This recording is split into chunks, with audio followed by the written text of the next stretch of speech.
All right, Sam. Hey, it's me, everybody. As usual, I have the camera pointed at me, but I will rectify this shortly. And you will be looking at Sam La Torre in about 1 second. Sam, there you are. Gotcha. You're looking good Am I there, here? man. Yeah. I should be good there too. I think we're good. Yep, no problema. What's happening, Sam? We are set. Man, are you getting ready for the Bart Hall show already? Bart Hall show, yeah. We are in the process. God almighty, I tell you. This has been one of the craziest winters I've ever seen. Yeah? There's no lack of anything to talk about. There's a lot to talk about this winter. For sure, yeah. Yeah, I mean, I've been like busy with barracuda biting. Hey, some guy caught a barracuda off San Pedro, which could be, there's a kind of a resident bunch of fish. Yeah, but yeah. Alex Serrano was out there. He was kind enough. He sent it to me right away, right after he caught it. And man, that thing got like 2,000 views. Like, whoa, barracuda. Yeah. So they've been catching them at Todos Santos. I was at the fish market. I did a tour of the Ensenada fish market in the Mercado. And it was great. The guys there were super cool and everything. But you can walk around and see what the locals are catching too there was a lot of barracuda. Yeah. A lot of gar there. So Yeah. all kinds of good stuff, man. We got the Bart Hall show coming up. What else? Anything else going on with you? Well, just keeping tabs on those long range trips. I think some of the boats are getting there today, if not tomorrow. So kind of excited to see what those guys are doing. I know a few guys on the Royal Star are kind of buddies of mine. Oh, that's right. I talked to Diego. Yeah. So I think they're getting there here as we speak. So it'd be awesome to see those guys get up to a hot start. Yeah, they've been doing pretty well down there. The Really Royal good Polaris, 16 over 200, 1 over 300, heading into this weather back to LA. But I think he's going to be okay. Yeah. The wind's going to lay down starting after this next major storm. I know. Tonight it's going to pour we got like 2 or 3 days of it here coming, and then it's supposed to be real nice. I was looking at that too last year when we were setting up for Del Mar. It kind of rained on us a little bit, and it wasn't like how we have now, not as much rain, but enough to kind of just make everything wet, and you got to slow down because you don't want slip or something like that. Especially we're moving those heavy items, those big boxes, and the racks and all that stuff. So it just made it so that we just took forever, trying to be careful. So it looks like we're going to be clear as far as we can see, at least for the first part of next week. So that'll make setting that up That's nice. awesome, man. Well, I mean, it's unbelievable all the work you have to go to because no sooner did you move back from the Long Beach show that you're going to the San Diego show, the Del Mar show. Del Mar show, yeah. And then you'll come back and then it's the PCS show. The PCS show, yeah. Yeah. So it's kind of back to back. So on the one hand, it makes it so that we get a lot of reps in. We get better at it. By the time we get to the third show, we've kind of figured it out. Yeah, exactly. All the guys were working here late, so that's all good stuff. You want me to read a couple comments? Yeah, let's get comments. We'll read a couple comments, and then, I don't know, you're going to talk a little bit about the Bart Hall show down there, and Bart's going to be on Friedman Adventures on Wednesday evening, I think. So we'll have a show with Bart for all of you coming up really, really soon. All right, Scott Bouchard. Yes, he's always here. And Scott Bouchard, $10. Phil said, if you do the sardine challenge, I'll pay you $10. What's the sardine challenge? The sardine challenge. All I eat for 72 hours, starting this morning. See, I have my dinner here. I may indulge during the show. Okay. Sardines for 72 hours. What's that supposed to do? Supposed to reset your ketones. And I know, what the hell is a ketone? You've been way off key the last couple months, so Stop. that's all you need. Yeah, if I would have known back then, that's all we needed. I would have. Maybe you should do maybe an extra day just to be sure. Your keys are a little more often than most people. Greg Bates is doing it with me, and oh my God. right before we came on, that's going to be the real test right there. Yeah, the elf. Yeah. He came on and he goes, "Hey, I've had 4 cans and I'm completely full. I might do this for a week." He's thinking, so who knows, man? I mean, it's not uncommon. I mean, I know a lot of guys don't eat sardines like they used to, but I know back in the day that was a real common These babies are full of omega-3s and so many good things. These guys are going to be a sponsor here pretty soon. Who's that? I don't know. People? Who is it? Yeah, some sardine company. Season Brand. Season Brand. Yeah, they're going to come on board because Sounds legit. I'm going to eat so many they're going to be coming out my ears. So there. Can I have some during the show tonight? You won't get upset if I open up a can during the show, right? No. Might do that. All right, so what is he saying now? If you do the sardine thing, he'll give you $10. I'm good, man. I guess that goes for anybody out there. Yeah. Hit that like button, everybody, if you want $10 from Scott Scott will Bucher. give him $10. That's so generous. Yeah, you buy Sam dinner tonight, you must, or he gonna fire you. Oh, yeah. Don't do that, man. I'll I'm fire you enjoying right this now. too much. Tim Marquez, I'm with Greg. I've never caught a halibut before. And actually, I'm calling him Scott, Tim, because I don't know how he's using his dad's account, but that's actually Scott. And he wants to know how to catch a halibut. Tim Marquez, by the way, best income tax. A guy, you know Tim. Yeah. You can totally trust him. He's a great guy. 310-892-3503. It's tax season. Do it with a guy you can trust, Tim Marquez. What city is he in? Huh? What city is he in? I'm not, Pedro, I think. San Pedro. Around here, 310. Yeah. So how do you catch a halibut? Live Quit bait. looking at my sardines. Probably could use one of these sardines to catch. Probably halibut, can, yeah. but I'm eating those things tonight. So, I think I'm going to start already. I'm hungry. Now you're making me hungry. talking to those guys, probably get some pointers. But the real common deal is using that trap rig. A front hook with a treble hook trap rig, usually like a size 4 or so. 20-pound test is probably average. But I guess now they've got another 20-pounder yesterday. On the Native Sun. Before, Yeah. on the Native Sun. So I don't know how many are on the leaderboard there, but if you're fishing those tournaments now, I think you're pretty much got to catch a 20-pounder plus. But that's totally doable. It is. But that being said, you probably got to maybe step up your line to maybe 15 or 20 pound, maybe 25 pound, just to make sure you don't lose that big fish. You're not just trying to catch a legal, you're trying to catch a big one. Yeah. So I'd probably go with something a little heavier, but. Pat O'Brien from the Aloha Spirit was just begging people to fish light. And he said, "You're in the sand. Nothing's going to happen to you." So Yeah. And he was saying, and KJ from Mag 12. How light? Like 15 pound? 15. 15? Yeah. Well, that's probably the most common, 15, 20-pound test probably being actually probably the most common. 15 considered light.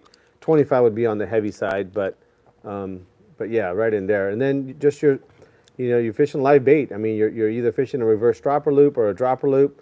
And then if you want to go a little bit further, you'll set it up with that trap hook setup. Always a hot bait, right? That's the most one of the most important yeah. things. Get a good hot bait. Yeah, I think with if you're doing it on your own boat, the hardest thing really is finding kind of what depth they're at. So it seems like maybe it's a water temperature thing or something like that. But if they're going to be at 80 feet, that's where they're going to be at. You're not going to find them at 40 feet. You're not going to find them at 120 feet. And conversely, sometimes they're at 120, and you won't find them at 80 feet. So that's probably the hardest part, and kind of scouring, going back and forth, and basically bounce balling or drifting back and forth in those different depths, and following those depth lines is the deal. And once you kind of find the one, and typically you'll find more at that depth. So that's kind of the hard part about it is trying to locate them. But Scott was bounce been balling doing it. last week, and a police officer said if he did that again, he'd be in real trouble. So I don't know what that was all about. All right, hey, are you sure you don't want to make $10, man? These are I'm good. I'm good. Here you I'm go, good. man. All right, there you go. 72 hours. All good halibut tips from Sam La Torre. Mackie, what range of line do you recommend for catching halibut? Hey, good questions, you guys, about the flatties. And I think you kind of covered that, didn't you? Mm-hmm. All right, perfect. Isaac says, good evening, gentlemen. Isaac, always great to see you here, my friend. Chris Navarro says, good evening, Phil and Sam. I am Chris. Always great to see you here. Jeff Yeomans, good evening, Phil, Sam, and the Friedman Adventures family. Jeff, great to see you. David Rosenthal, good evening, gents. Great to see you. Jack Sepulveda, good evening, Sam and Phil. Did you find a blanket for your wife? Not yet, man. Not yet. That was quite Sam, actually, I have one in China. I took one, those heavy blankets. It was a thing for me, and I took it to China, and Sam goes, do you have somebody there that would mail it to you? And my old co-teacher, Shelley, I'm sure she would. So yeah, if she has it. the quest continues, Jack. I'm not through yet. I'm just getting tired of hotel personnel and fish taco guys stopping me on the street and telling me to, get that cobija for your wife. Find the blanket. It's too much fun. All right, let's see. Oh, man, I got all screwed up here. Okay, there we go. Jeremy, good evening, Jeremy. Always great to see you. Steve Bermuda's cool Costco brand. Yes. Hey, I haven't seen this guy for a long time. Brandon, dinner on me tonight. or has someone already bought it? No, we're good, you know? We're in, man. I love this guy. Brandon, I haven't seen him for a long time. Steve Bermudez, where's the canned tuna challenge? That'll be next. Yeah. Hang on, Steve. Tony, good evening, guys. Sam, how would you set the dropper loop for white sea bass? Tony's getting prepared, and I think Tony's clairvoyant because I do see lots of dead white sea bass in our future. Yeah, I really do. It's looking good, yeah. Yeah. So typically you're going to be fishing live squid. So, you know, there's basically two ways. You know, you have a reverse dropper loop, meaning that you have a long piece of mono at the end of your loop there, and you're going to attach the sinker to your loop and then tie your hook down over here, and basically making it so that you have a short piece of on your sinker and a longer piece going to your hook. And that's going to be something that you're going to be using where you have maybe a lot of current or you're drifting real fast, and you're basically kind of almost bouncing that thing, and it's kind of like almost like a halibut deal. And then other times, maybe if you're at anchor, is you just do a standard dropper loop, but maybe a little bit bigger loop than you would like for rockfish. For rockfish, you're going to use a small loop, maybe a little 3 or 4 inch kind of loop, whereas with the sea bass, maybe it's like an 8 or 12 inch, or even farther, maybe even a 16 inch loop. So a much longer loop, and then a longer loop down to your sinker. And that's going to be really helpful too, is if there's any kind of structure or kelp around, it kind of keeps your bait and everything to where you can control that. And there are times where you even drop it down and you'll wind up 5 or 6 times to kind of keep your hook out of that structure. And even sometimes keep it out of the sharks. You get your bat rays and things like that, and elevating it a little bit kind of keeps it out of them. You know, Tucker McComb's up there on the Endeavor, 805-676-3474. He tells me dropper loop is like 99% of the time fishing sea bass up there in that neck of the woods. Same thing for halibut. I would say so. You know, there's other times you're fishing flukes and stuff for halibut and that, but many times it's, don't look at my sardines like that. Knock it onto the ground. No. Most of the time it's dropper looping with live squid or a fresh dead squid. Yeah, that fluke fishing is kind of a new phenomenon, really. Started a couple years ago, I think, with guys fishing the hookup baits. But the way that they're chasing them, and I haven't had a chance to do it, but I've had a lot of customers describe it to me, and it seems kind of fun and exciting where they're actually chasing these sea bass schools around. It's almost visual. Run and gun. Run and gun like tuna fishing, you know? And they get out in front of them, and you cast these flukes or hookup baits in front of them, and you'll hook 3 or 4, just like you're, albacore fishing or tuna fishing, and then land those things, and you chase them down again. Let's get going. And get some more. So it's pretty cool. So that's the other way, but that's kind of more of a lure fishing type thing. And those white flukes in the 5 to 7 inch up to 8 inch, and those hookup baits too is kind of the deal for those. You know, that just adds another layer of excitement to a white sea bass trip. Yeah. It's fun catching giant white sea bass on the anchor. But man, when you're running and gunning, any kind of fish, really. Yeah. Because you got a guy like Tucker up there in the wheelhouse going, "Okay, I see him off my bow. Get ready, everybody. We're moving up on him. Go!" You know, anticipation. It's exciting. Yeah, I bet. It's so much fun. Yeah, so good stuff. Tony, Phil, do you have any white sea bass trips? You know, Tony, I hesitate to say yes because you never know what it is we're going to fish with. But I would say that a trip that we have on board the Apollo out of 22nd Street in June, it's a reverse 2.5 day trip. It's got sea bass written all over it. It's got sea bass. We leave at 10 in the morning, and then we fish that night and the next 2 days. Now, you know, it could be wide open bluefin, and we're out on Cortez Bank catching bluefin, but it could be wide open sea bass at Catalina, at Santa Barbara, up at San Miguel. Those are all in range when you have a reverse 2.5 day trip and you're leaving at 10 a.m. So that could be a good one. If you need that charter list, anybody out there, just text me, 676. Is that my number? Yeah. I don't know your number. 657. 657. Sorry. Yeah. 657-227-6459. Yeah. Just send me a text, say I want that charter list, and I'll send it to you. Tony, I hope you can join us. Jeremy wants to know if I will be at Del Mar, and of course I will, to support Sam La Torre, who doesn't want me anywhere near the booth. He says I chase customers away, but I'm going to be there anyway. I'll be there for sure Saturday. I think Sam's talked me into going Sunday. I'm going to have a bunch of, I don't know how much, but I'm going to have some Opsin fluorocarbon, some Promar product, maybe some Daiwa stuff. Maybe some sardines. Yeah, a case of sardines, man. That's for me, though. Keep your fingers off my sardines. And I'm trying to figure out how to give them out. Do they give me the password? I don't like that because then everybody can go, hey, the password's. I think they have to answer a question about the show. I think so. Yeah. Give and then we have a thing full of questions. Reach your hand in, pull one out. You got to answer it. Yeah, right? Good. Yeah, and it could be maybe even a random one, like difference between a yellowtail and a yellowfin or something. Yeah. Something real basic, Yeah. But stuff like that, I mean, nothing really that they have to know a huge amount of how long is this boat or whatever. Yeah. Maybe not like that. Yeah, I'm not going to get too crazy. Too crazy where it's hard. Right. But general fishing questions, that'd be pretty good. Yeah, I think that'd be great. So fantastic. Yeah, I'll be there Saturday and Sunday, I guess. Is that the one you're giving away the boat in? No, the boat you're giving away, aren't you? That's right. I forgot. And, just as a note too, you mentioned that trip. As soon as they catch the first sea bass, that trip's going to be sold out. So, I haven't even promoted it yet. I've been hanging on. So yeah, and that might happen sooner than later. The way things are going. I would say that if you're interested in booking a quote unquote sea bass trip, those trips that are kind of known for that in the past. I bet you a lot of those are already booked. I bet you talk to Tucker. Oh, yeah. And they have hardly any openings in certain windows, right? And that trip is kind of within that window. Totally. And I would say as soon as they catch the first one, people are going to be scouring for open spots, and that thing's going to be hard to get on. So for any of you guys that are actually interested in getting on a trip like that, I would strongly consider put your deposit down and book that trip. And it's local here in San Pedro. On the Apollo, so awesome boat. Nice boat. Nice boat, the whole deal. Limited to 20 people, so. That's going to be a cool situation there. Yeah, thank you, Sam. I'm choking on a sardine. I shouldn't be eating sardines here. Good evening, Phil and Sam, and the Friedman Adventure family. Is that all your keto that's sitting there? Yeah, my ketones are going through the roof. Ketones are, they're coming out your mouth right now. They're coming out my ears and my mouth, choking me to death. I better take a swig of this coffee. I'm still not done with this.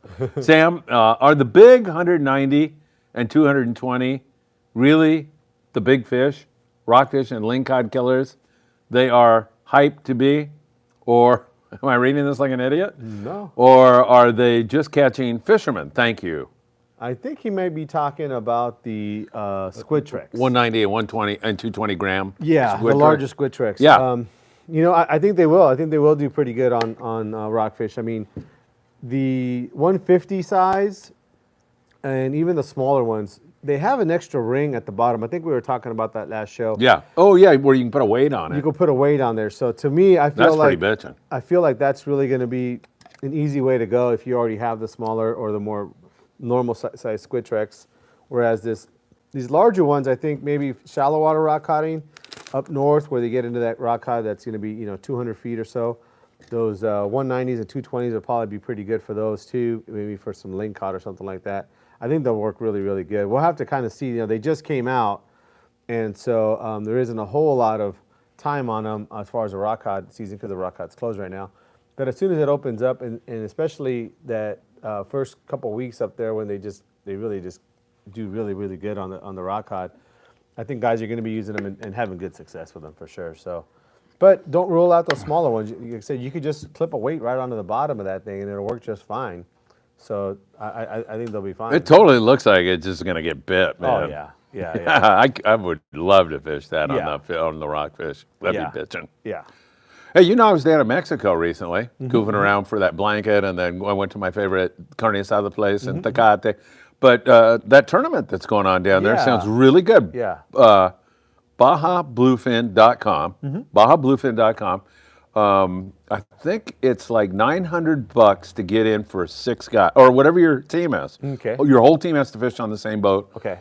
Or it's 2 different teams. Up to 6 people. What do you 10. say? 10 people. 10 people. Per team? Yeah. That's a big boat. Yeah, if you got a sport boat or something down there.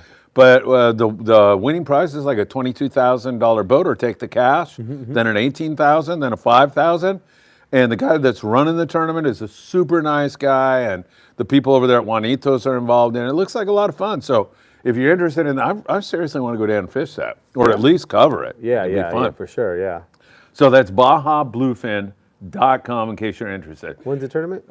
It is May 10th, 11th, 12th. Okay. 10th is like fish taco, mariachi, registration party. Only the head guy of the team has to go. Okay. But heck, Like You a know, why would captain's you miss meeting. that? Yeah, like a captain's Yeah, meeting. exactly. Type And then you fish Friday or you fish Saturday and Sunday. Okay. So yeah, it should be fun. All right, Danielle Sansisi. How do you feel, Sam? Wondering if you got any more Blue or Lewis in the shop there, Sam. And I got to quit eating sardines. Yeah. And I might be coming on the 5-day trip, Phil. I would Right, love right. that. That would be awesome. Man. Did you understand that? No, Blue or Lewis? Blue or Lewis? Yeah, I was having a little trouble with that. Yeah. Maybe you could ask that again. Yeah, yeah. I'm sure what happened is you voiced it and it screwed it all up. So try that again. Jay, how are you, man? He says hi. It's always good to see you. Tackle Shop Show is here. Sam, getting more interesting in jigging.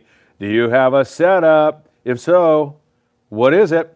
What's a good starter jigging rod? Phoenix Megalodon 609? Yeah, that one there is probably as heavy as you want to go. That's going to be definitely targeting your big fish. They have a 608 and a 607, and all three of them are great. You know, they're really kind of different because of the jig sizes that they're designed for. But realistically, the guys who are targeting the big tuna, that 100-pound plus stuff, are using the 609s, primarily just because they have a little bit more backbone. But that 608 came into play a lot last year where guys were using smaller jigs, and we were getting a lot of that, you know, still nice size 50 to 80-pound fish. That 608 was kind of the hot one. So yeah, and those are a great price point. I think they're less than $350. They're like $320, $330, something like that. And it's all good components, Fuji components on those Megalodon blanks. As far as for the reel, you can probably start off with something like a Fathom 40 Narrow, you know, $330. Those things will work just fine. The guys that are doing like the, you know, more jigging oriented reels, you know, they have that Shimano OSHA Jigger 4000. That's kind of the more popular one from Shimano. That's the one I use. And then you know, you get into those other Jigging Master and Maxells and stuff like that. That's going to be more in the higher range. I think they're like $800 to $1,000. So it wouldn't really be a starter reel because of the price. But I'd look at that Fathom 40. That Fathom 40 is a great price, and it's got all the right dimensions and the gears and everything. Yeah, you were talking to somebody about a Fathom tonight. Yeah.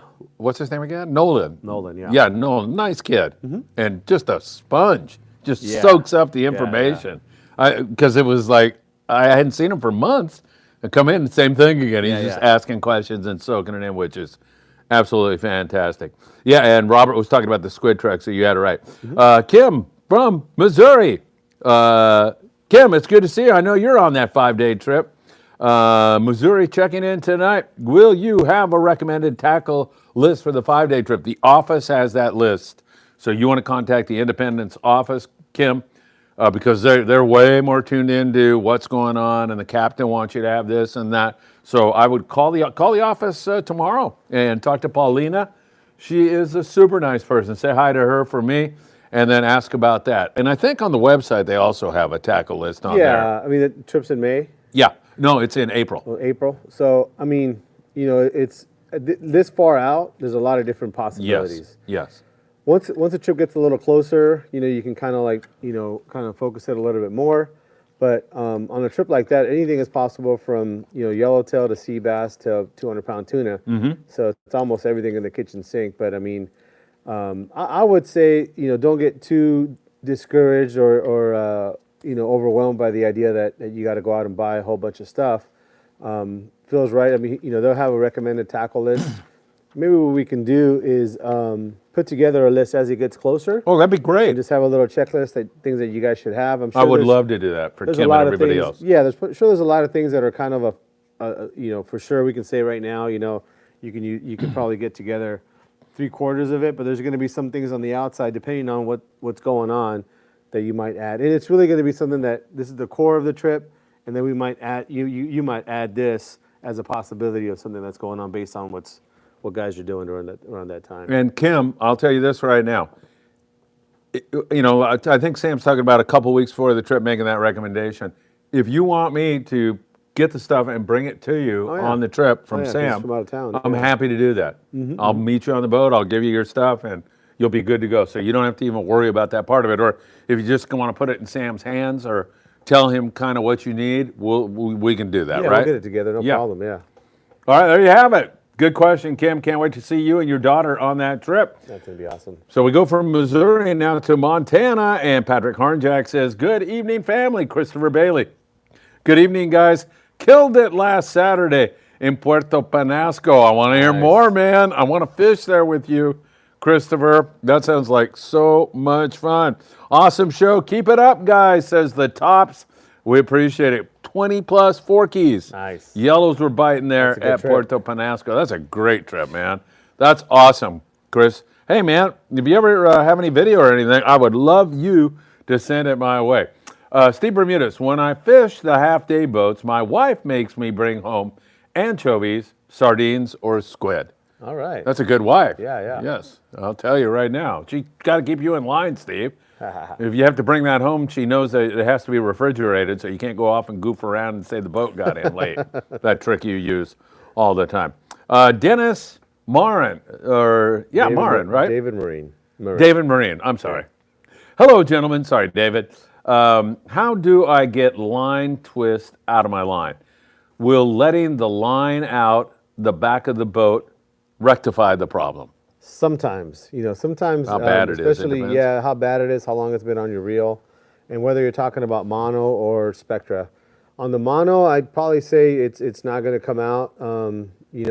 Sometimes also too is there are times, most of the time actually, where just the top of your line is twisted up like that. So you might only have 30 or 40 yards that are twisted up. So you might, if your reel is pretty full, just, let out that 30 or 40 yards, cut it, and you're probably good the rest of the way down. As far as for the spectra, same thing with that. It will sometimes take a set, especially if you've been pulling on fish and the line's twisted. It'll kind of take a set almost, twist it up like that. And so, there's just probably no way to take it completely out. You can kind of put your thumbnail there and your finger and try to straighten it out as far as you can. You get to a point where it just doesn't do it anymore. You cut your line there and start from there. If it's spectra, you can use hollow and splice the hollow onto the end of your spectra and then top it off that way. So maybe you take off 100 yards or so, and then you just change the top 100 yards, which is real common. That's actually what I do to a lot of my reels. Instead of changing all 500-600 yards, I'll just change the top 100 yards, and you're good to go. All right, Spastic D says, hi, gents. On the standard dropper loop, do you know if the blood knot or double, triple surgeon let you snip the loop and use a single strand for a more finesse presentation? Asking for a friend. I know what he's talking about. Yeah. It would kind of, Maybe. That's something that some guys do. I mean, with the sea bass fishing, you always want to try everything, just like any other kind of fishing. And so it might be something you might opt for. But it seems like those sea bass, when they want to bite, they're going to bite, and you could use like 60 or 80 pounds sometimes. So typically those sea bass are not really like a finesse type fishing. They're kind of like vacuum cleaners. They're just, coming through and sucking up whatever. Yeah. The guys that do it commercially, they're fishing 80 pounds primarily. And don't really have to do any of that kind of stuff. But, once again,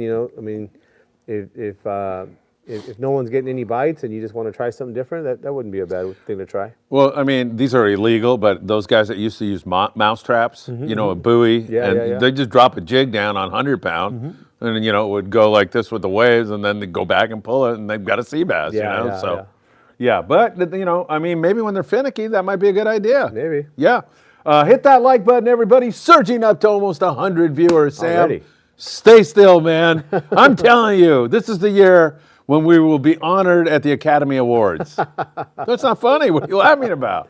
These sardines have me thinking so positive. Yeah. Yeah, I might open another can and eat another one. I know it's rude. That's what was wrong this whole time, huh? I haven't been eating my sardines. I've never eaten sardines. Man, my ketones are all effed up. Yeah. And now they're getting back to normal. That's Greg Bates. He saw me in Mexico. Yeah, boy, did I go off a cliff in Mexico. Really?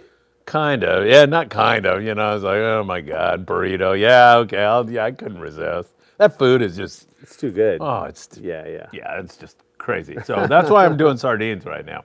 All right, here we go. Cholulu's Calamari and Kayak Rentals. I love this guy. I have a Fathom 300 Low Pro, and I picked up the UC Mega Bass rod you recommended on your last show. This is your fault if the rest of this is going to be bad. I was gifted a spool of 40-pound Mex Cuatro. Is that a good match for the above? Yeah, it's perfect. Perfect, yeah. On that reel, that'll hold probably 200 yards or so. Yeah, you'd be perfect on that. That's exactly what I would do. All right, perfect. Good question. Thanks, everybody. Daniel Lightfoot. Hey, Phil, this is Michael. Michael, right. we miss you here tonight, buddy.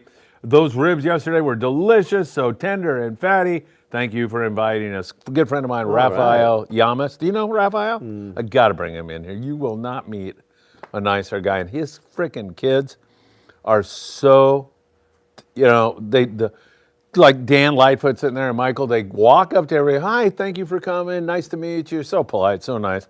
Raphael's having surgery Tuesday, so keep me in your thoughts and prayers, everybody. I'll be over there visiting him in the hospital. I think he's going to be fine. But hey, Michael, that was fun. I'm glad you could do it. Steve Bermuda says, Spastic D, you can cut the loop on those nuts. Knots, yeah. It will hold. I thought he was trying to get me to say something dirty. All right, you're right. Patrick Harnjack, are white sea bass ever caught on the iron? Frequently. Go ahead. Yeah. I mean, typically it'll be a white jig. I mean, traditionally, even though we don't see it a whole lot anymore, it would be the white tatty 4.0 with the red squiggle on it. That was kind of what the typical jig that we use for sea bass. But we would always put a bunch of squid on the hook. And so, I really think in looking back and just seeing how that worked, it was basically, you're fishing a slider rig or a sinker rig, and the jig was pretty much a sinker. It's kind of how it worked. But it was convenient in the sense that you didn't have to tie any loops or any kind of other knots in your line. You would just tie directly to the jig, and you'd get fish that way. But that seemed to be kind of, at times, was the way to go. But I think just straight dropper loop is probably still catches more than anything. It seems like it, right? I mean, people are always looking for the next best thing. Sometimes that old tried and true. Especially for certain fish, like halibut or sea bass. Let me see if I have one of those jigs. All right, perfect. I'll do a couple commercials here. We'll go back to Tim Marquez. Best Income Tax celebrating 30 years this year. 15% off last year's prices. 310-892-3503. Efficient heating and air conditioning. Our good friend John Lopez is at your service.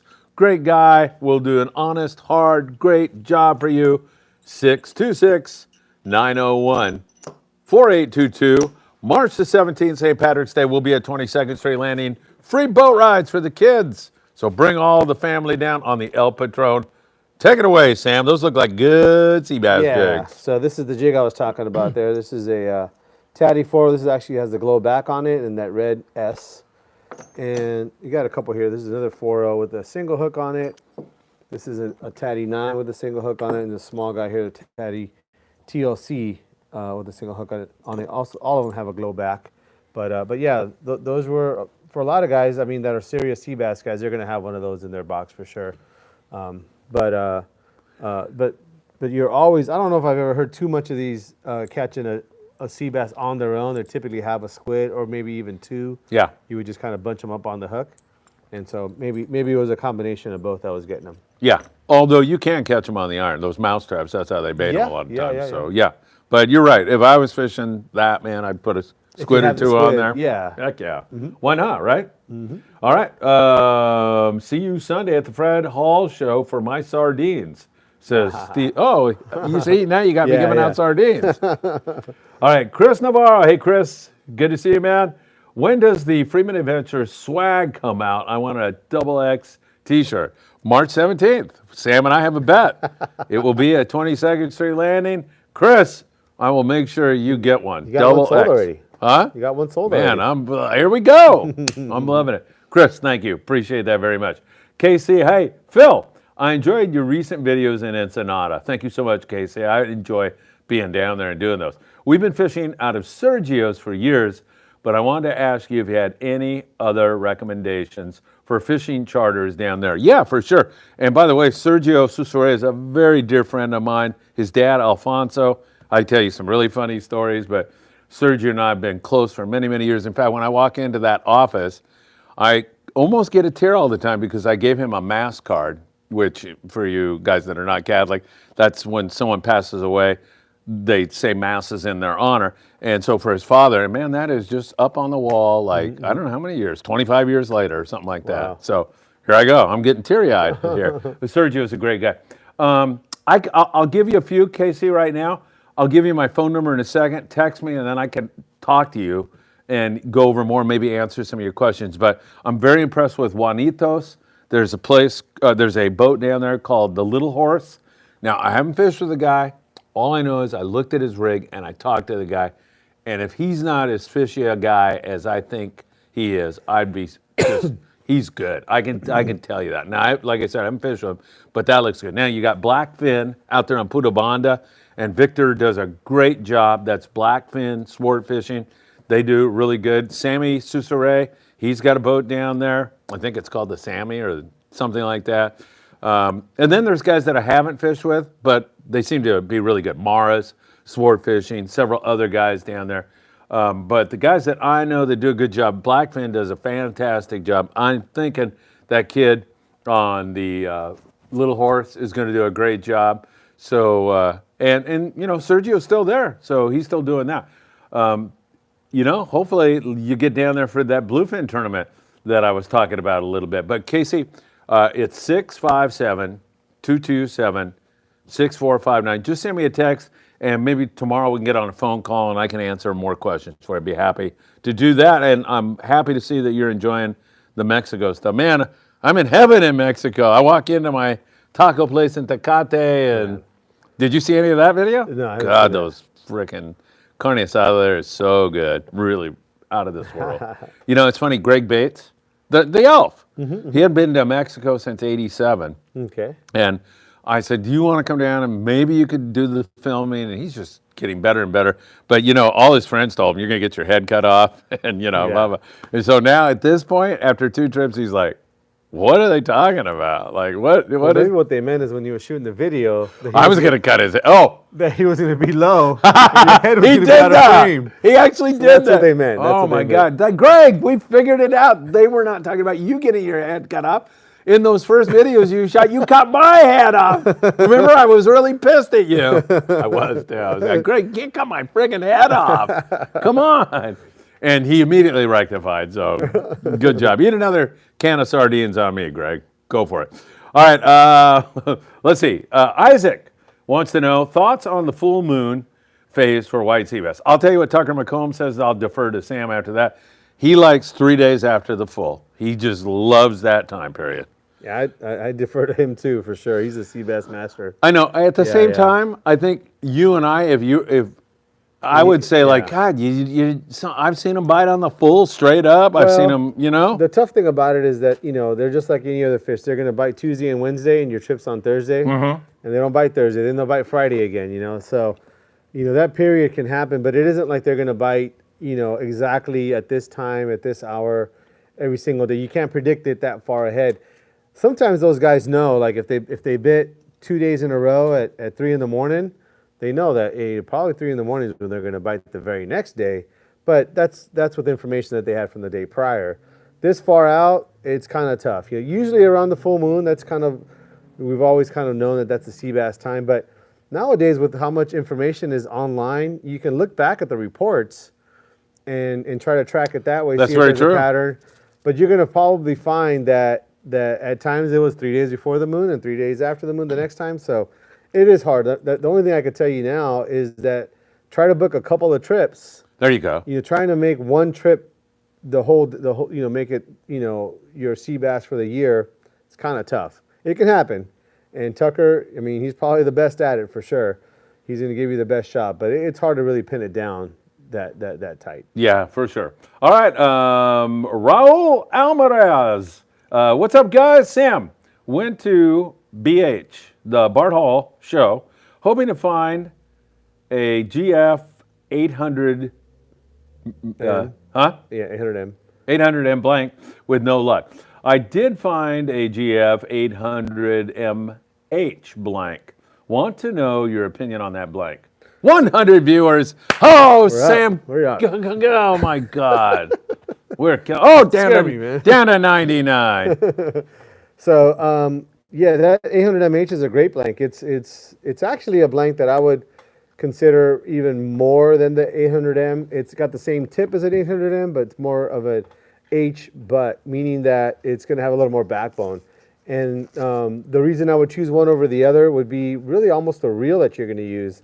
If you're using a 2-speed reel and targeting big fish on 30-pound test, I would definitely choose the MH because a 2-speed reel is going to allow you to apply more torque to the rod and the line, meaning that you're going to probably need that backbone to take that torque up. So even though the 800M is a super great rod, it's going to have a little bit more bend to it, a little bit more of a forgiveness, so to speak. It's a more parabolic bend. Some guys actually like that a lot, and I like it at times, especially if you're using maybe really small hooks, and that has been part of our program here the last couple of years. Some guys will prefer the 800M. I still like the MH only because I'm more of the mindset of trying to pull as hard as I can on a fish. You know, my train of thought usually is the quicker I can get it to the boat, the better, you know, because you're going to eliminate a lot of things, you know, tangles and things like that. So I really like that MH. You know, we should be able to get some more of those 800Ms. I know I'm picking up some more stuff on Thursday over at CalStar, and they did promise me that they're going to have some more stuff for me for this next show, and also some more stuff for the PCS show as well. So, you know, I mean, if anything, try to go to those shows. That's probably, you know, they're probably going to get sold the first day, that kind of thing. But if you want to hit me up this Friday, there's a chance if I have one, I'll sell it to you here at the shop. But if you want to get the discount, it's going to be down there at the show. But I can't say whether or not 100% I'll have it. Excuse me, I'm choking on a sardine again. Very good answer. Very good. Excellent. Well, thank you. 105 viewers right now. Hit that like button, everybody. We appreciate it when you do that. It means so much to both Sam and I. We deeply appreciate all the great support. And man, we have a very astute audience because a lot of the focus tonight on questions is about what probably will unfold in the springtime. So our guys are pretty well up on it. They're talking sea bass, they're talking halibut, and that's exactly what you're going to see, first of all, in terms of real good game fish. And white sea bass, Sam, I don't know if it's the size or it's the fact that they are so good to eat, but they are an exceptional fish to catch. We're blessed here in SoCal to have those things. Well, I mean, you know, before we had this giant tuna around, you know, our game fish, you know, that we had here, you know, we've had so many, but I mean, the yellowtail, halibut, white sea bass were like the kings. Bass, bonita, barracuda, that's kind of our everyday species, stuff that you would catch on a half-day boat any time of year type of thing, you know, even though last decade or so we haven't had too much barracuda. But the bass, bonita, barracuda was kind of where you learn how to cast a bait and how to pull on fish and things like that. And then once you started doing a little bit more fishing, you would get into fishing yellowtail.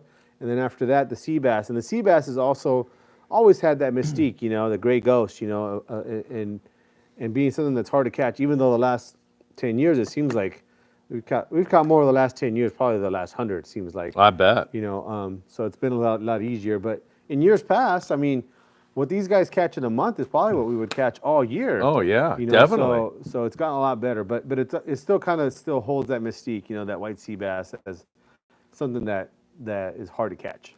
100%. 120 people watching. Thanks everybody. Hit that like button. How many likes do we have? 7. 7 likes? Yeah. Come on, you guys. I don't believe that. Really? We have 40. Okay, that's more like it. Oh, Come on, let's. Now we have 39. Let's surge. Oh, No, we have 40. you took one off. Surge it up past 50 likes, everybody. We appreciate it. All right, here we go. Eric says, hey guys, love the show. Thank you, Eric. Good to have you here. Will a Penn Pursuit 4000 handle 1/2 and 3/4 day fishing? Yeah. And what rod would you pair it with? Great question, Eric. That 4000, one of the things about it is it's definitely going to be on the smaller side of what you're going to use. And he said half day? Is that what he said? Yeah, 1/2 and 3/4. Yeah. So definitely on the smaller side. That's actually the size of reel that I use with my kids when we go fishing. And it holds enough line to fish the bottom. We haven't really done any deeper rock cod fishing with it. So that's going to be the one place where that reel might fall a little short for like rock cod fishing. Also, too, it's going to be definitely pushing its limits if those boats start catching any kind of yellowtail or even tuna. depending on where you're going to go out of. So you go on to San Diego and they're targeted 80, 90-pound tuna, probably wouldn't be appropriate for that. But for your more traditional half-day fish, like I was just saying, that bass, bonita, barracuda, 100% it'd be good enough. But be mindful that we have had exceptional fishing the last few years, last decade or so, and so the possibility of it being a little undergun is possible. So as you start getting closer to your trip, let's say you got, maybe you and your family are going to go fishing sometime in July when the kids are off of school. Once you get a little closer to your trip, you can kind of pose that question again, and I can give you a more complete answer whether or not it'll be good for a specific trip. But definitely going to be times where it'll be a little bit undergunned. But it would also be something that I would include in my arsenal of things that you would take on a 3/4 day boat. All right, good stuff. Great questions. Tons of questions to go. Keep them coming, everybody. Sam and I will stay here till 2 o'clock in the morning. I'll eat another 10 cans of sardines, as I am in the middle, in case you didn't know, of a 72-hour sardine-only challenge. I'm eating only sardines with my friend Greg Bates, the elf. Who knows what he will transform into after eating sardines for 3 days, Sam? Scott Buchard offered Sam $10 to do it, and Sam rebuffed him immediately. So I don't know what to say. All right, here we go. Spastic Date. Raul, a great question. I'm looking at both of those as well for 30 and 40 pound setups. Greg Bates, $900 early registration, $1,300 after that. Greg's talking about the Bluefin tournament down there in Ensenada. That's a big savings there, $400. That's great, yeah. Hey, by the way, we were talking about Greg cutting people's heads off with the camera. So we walk into the fish market over to the other thing, and I walk in and I start talking to this guy. And guess where the camera is? There's some pretty good-looking woman over in the corner, man. It's just on that, and I'm like, hey, we're over here, man. Funny. I belly laughed, actually, on that. Greg's going to throw me under the bus and tell everybody I told him to film her, but I would never do that. All right, Danielle, Sam was talking about Aloha Rod. Yeah, no, he corrects him. Yeah. Oh, okay. He was talking about the Alua. What was the question again here? Again, let me go back up here. Where is it? Okay. Wondering if you got any more blue Aluas in the shop. Well, that's kind of an open-ended question in the sense of blue Aluas, meaning that Seeker made some Aluas in blue in different parts of their existence. So the blue Aluas of when they were made in Long Beach, I mean, obviously that was a different product back then. That's something that they made back then. But they have made some other stuff in blue glass here lately, and some stuff that's painted blue. And we haven't got any of those. I think that Seeker is having like a parking lot sale or something like that next Saturday. So you might want to hit them up. Where is that? At their okay. At their warehouse in Orange. Okay. And so you might even hit them up, see if they want you to cover it or something. Yeah, like that'd be fun. It's usually a pretty big crowd. Mm-hmm. They sell a lot of like seconds and like some limited quantity stuff there. So that'd probably be your next place to get one. But I think that's what you were asking me, if I got any more. But I don't know. I'm kind of trying to find the question here again. Oh, Daniel? Oh. Yeah. Oh, yeah, no. You're asking me if we had any in the shop. I don't know. Not at the moment. But your next chance, I would say, would be go down there. If they don't sell them out, which I think they would, if they have any, then I'll probably go down there and buy some. But I would check with those guys first. All over the country, people are asking about the merch. Now, up there in Montana, Patrick Hornjack, Phil, how's the merchandise coming? Patrick, it's coming along great. St. Patrick's Day, we will be debuting a lot of new merch.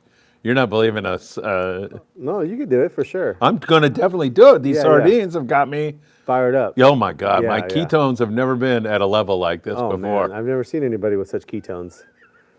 All right, yeah, we're moving ahead with this for sure. Julio Flores. Hey, guys. Hope you're enjoying the rain. Yeah, it's been all right. Are you enjoying it? It's wonderful. Hey, Sam, will you add braid to your reel spool? Should I use tape, or do you have something better to use for braid slippage? I hear wax works too.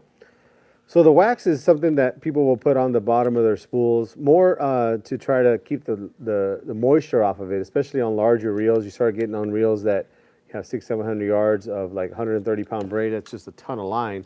So you get on, to fishing and you get a fish that takes a lot of line out, and let's say you got half your line out or something like that, and you get that back on, obviously wet. Sometimes that water will continue to kind of go down to the spool, and it'll actually dry on the spool, causing corrosion. So that wax is one way to kind of try to prevent that a little bit. But as far as putting line onto your reel, yeah, we just use electrical tape. You put a couple layers of that on there, and that usually gives it enough traction. But you can also, what we do, but it's really easy to do, is that you'll wrap the line 4 or 5 times around the spool before you tie your knot. And basically, the contact. So if your spool is, an inch in diameter, whatever the circumference is, that is, right? So if you go around, let's say it's 3 inches in circumference, you'll go around once, that's 3 inches of contact. You go around 5 times, it's 5 times that amount. So that is going to give you a lot more contact too. Also too, when you cut your tag from that knot, leave it long and wrap over that tag, and that helps with slippage as well. So you should be good. I mean, give it about 40, 50 wraps afterward. Pull on it, make sure that it's grabbing real good, and you try to have your knot and cinch it down as far down to the spool as you can. So that's a couple of tips on that. All right, very good. Thank you, Julio. Great stuff. Patrick Harnjack, any updates on the Southern Pacific albacore fleet? A month or so you mentioned that they were a long ways out and chasing. So I talked to Tom Holland today. Very good question. My God. Right on cue. It's been a little bit difficult, but the guys that are in the South Pacific are, according to Tommy, if I have this right, if I remember this correctly, it was like from 200 to 400 albies a day.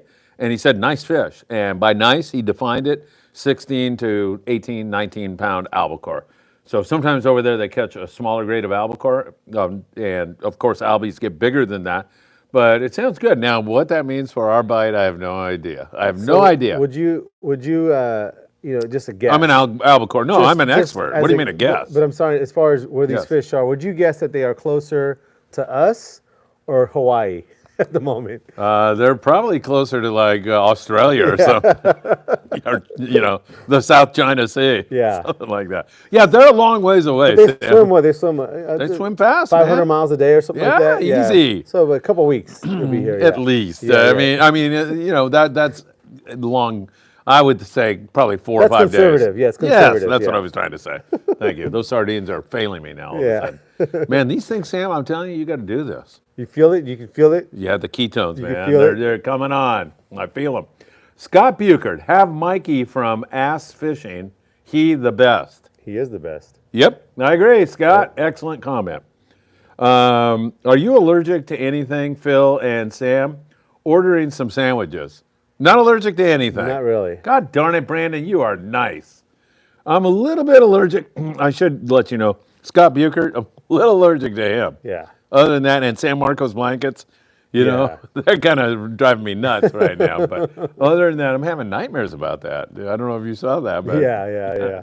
Terrible. You're going to find one, or someone's going to find one. I know. I might have to go back to China and get it. All right. Kim, my San Diego fishing partner, storage unit, will be happy. I emptied the kitchen sink for 5 days. We will bring our 1.5 to 3.5 day gear. Thanks for the offer to deliver the fine tuning items. Oh, okay. Yeah, no problem. No problem there, Kim. James Blanchard, SA. You know what that means? Yep. You do? Spirit of Adventure? I don't know. Sociedad Anónima? I don't know. Dan Lightfoot says, damn it, hit that like button. I know. And well, let me tell you how many we have. I'm going to tell you, I'm going to adivinar eso. 53. 58. Whoa, 58. I'm very pleased with that, everybody. Sam and I will break into tears, and we will not eat Brandon sandwiches unless you get us up over 70 here really, really fast. You're looking over there, huh? Are they coming? I thought I heard some. Yeah. Tim Marquez, those white tatty surface jigs were good in Laredo fishing yellowtail. Okay. I'm sure, man. Have you fished? No, you haven't fished Laredo. I haven't. Sam, it is so nice there. I bet, yeah.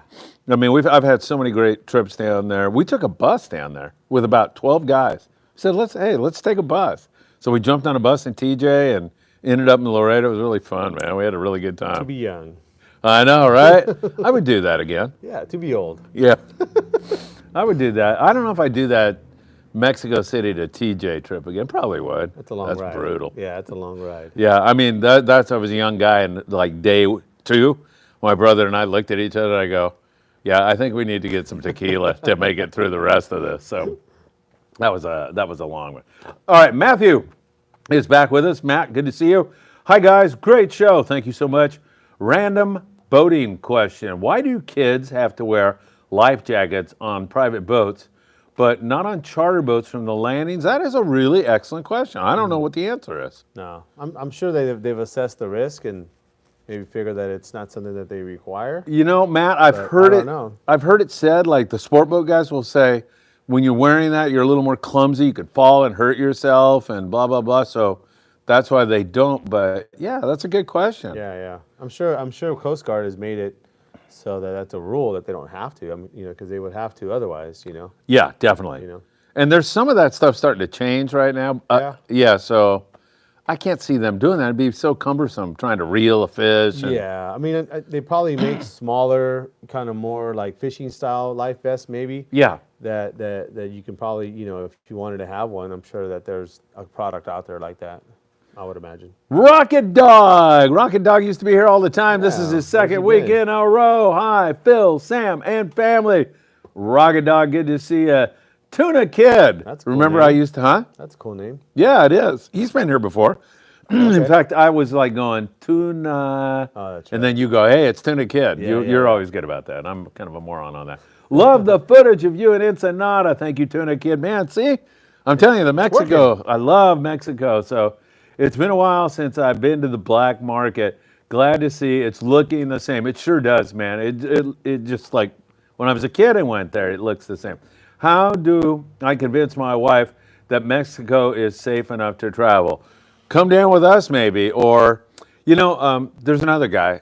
I won't mention his name, but he was telling me, I get the feeling that the cartel, they just spray everybody. And I go, well, you must be looking at some statistics that I haven't seen. No, I'm not looking at any statistics, but I just feel like, once you get, I feel like, let's have a data-driven kind of discussion. Yeah. Very few tourists get screwed up in these. Some do.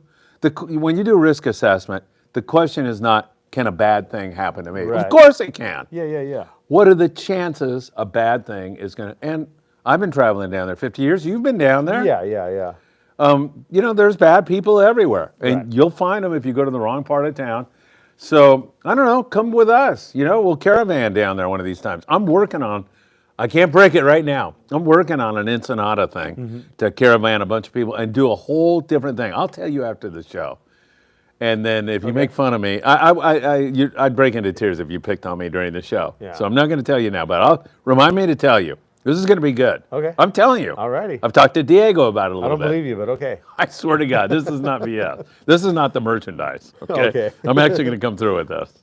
I have to come through with that too. All right. Cholulu's calamari and kayak rental. Leaving out trolling and kite rig is an international 16 big enough for long-range trips for bluefin, or should I pick up a 20 or 30? Very good question. Most of the time, yes. I'd say 90% of the time, even 95% of the time, that 16 will probably be more than enough. Of course, you never know. There's always a you never know question, And I actually have a 30, international 30, and a 16, and I take them both, And I like to have them set up differently. Is what I do. Is I have one set up on a lighter rod and one on a heavier rod, and then also too is that for trolling, you're saying you're leaving that out, but I'll troll with that 30, and that's kind of how I justify taking it. Is that I have another use for it, but I'm very comfortable with that 30, and I actually even like it a little bit better. I just kind of, for me, feel like if I hook a big one, I'm in better shape. But to be honest with you, that 16 has caught so many big fish, 200 pounds and over, that pretty rare the chance would be that you'd be outmatched on the 16. So yeah, I would say a 16 is big enough, but if you can swing it and get one bigger reel for a just-in-case situation, I would. All right, good stuff. Morning briefing tomorrow morning in the pouring rain. I will be out there bringing you the latest Bart Hall Wednesday night right here on the Friedman Adventures YouTube channel. That should be great. Bart will be telling you all about his show down there in Del Mar. And Sam, we'll talk a little bit about that as we go on here this evening. All right, my friends, Nolan Young, I'm sorry. Nolan says, hey, Phil and Sam, Nolan here.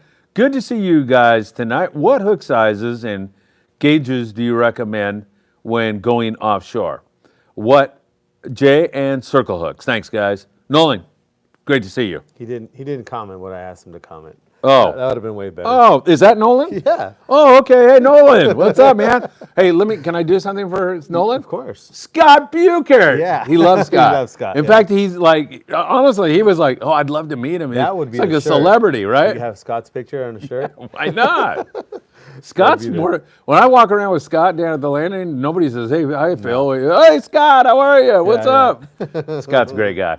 All right, answer Nolan's question. So you're really starting out at about a size 4, up to about a size 2.0, and I would go with the standard Mutu as a gauge of wire gauge, meaning that, the thickness of it.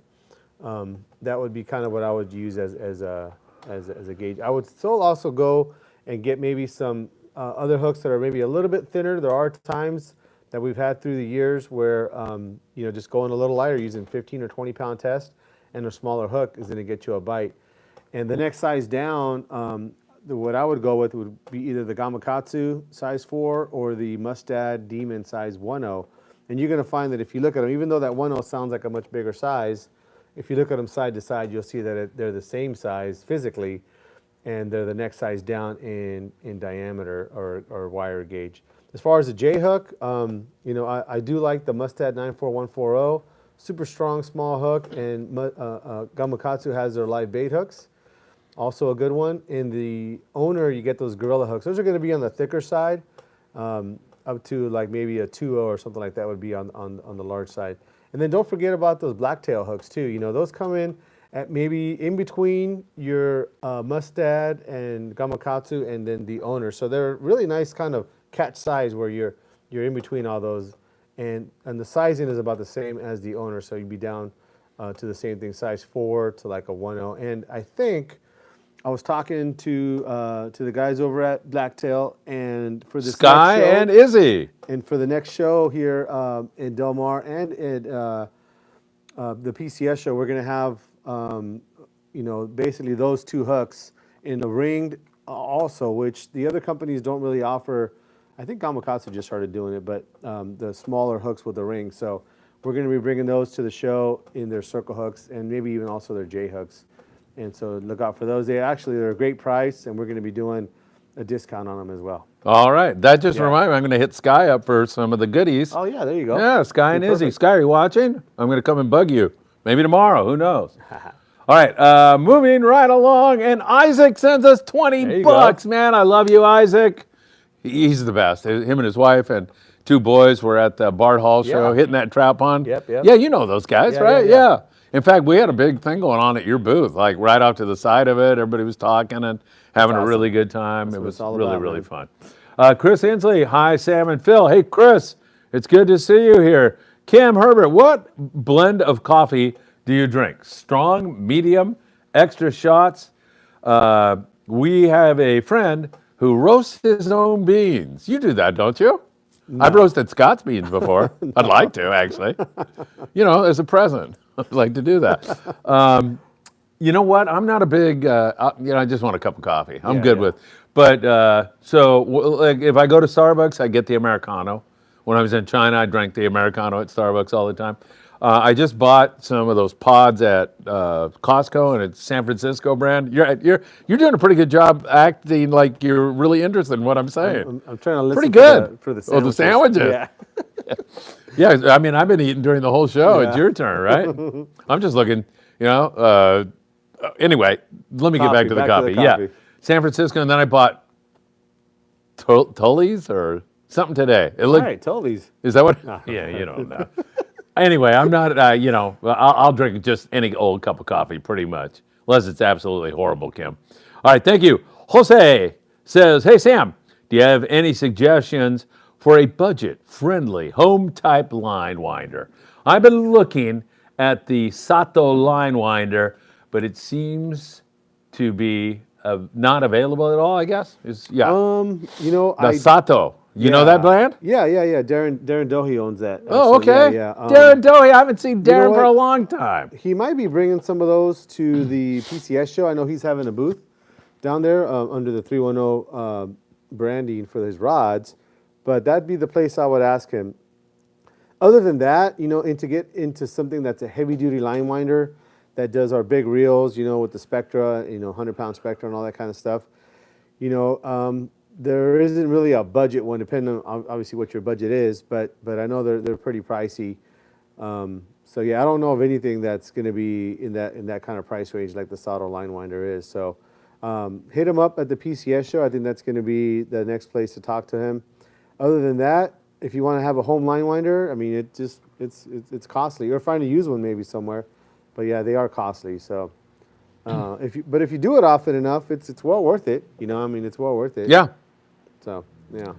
All right, at the Bart Hall Show down in Del Mar, the Independents will be there. You can get information on our April 4th through 9th 5-day trip. It's going to be a great trip. I'm telling you, the water is warmer than usual. We've got an El Nino. Things are accelerated.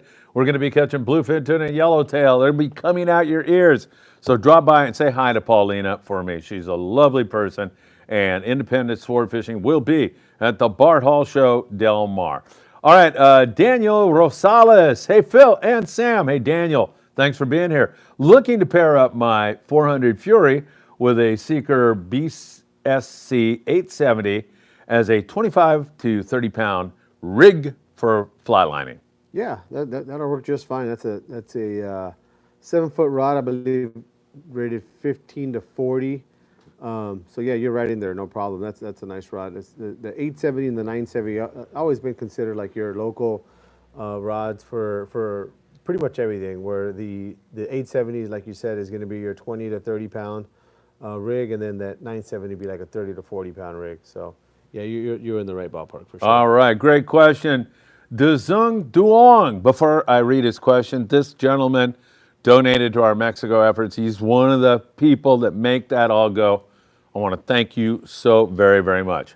Hey, Phil and Sam, do you know if Daiwa is going to incorporate the new technology in the Talcum 800 and the Talcum 500 in the near future?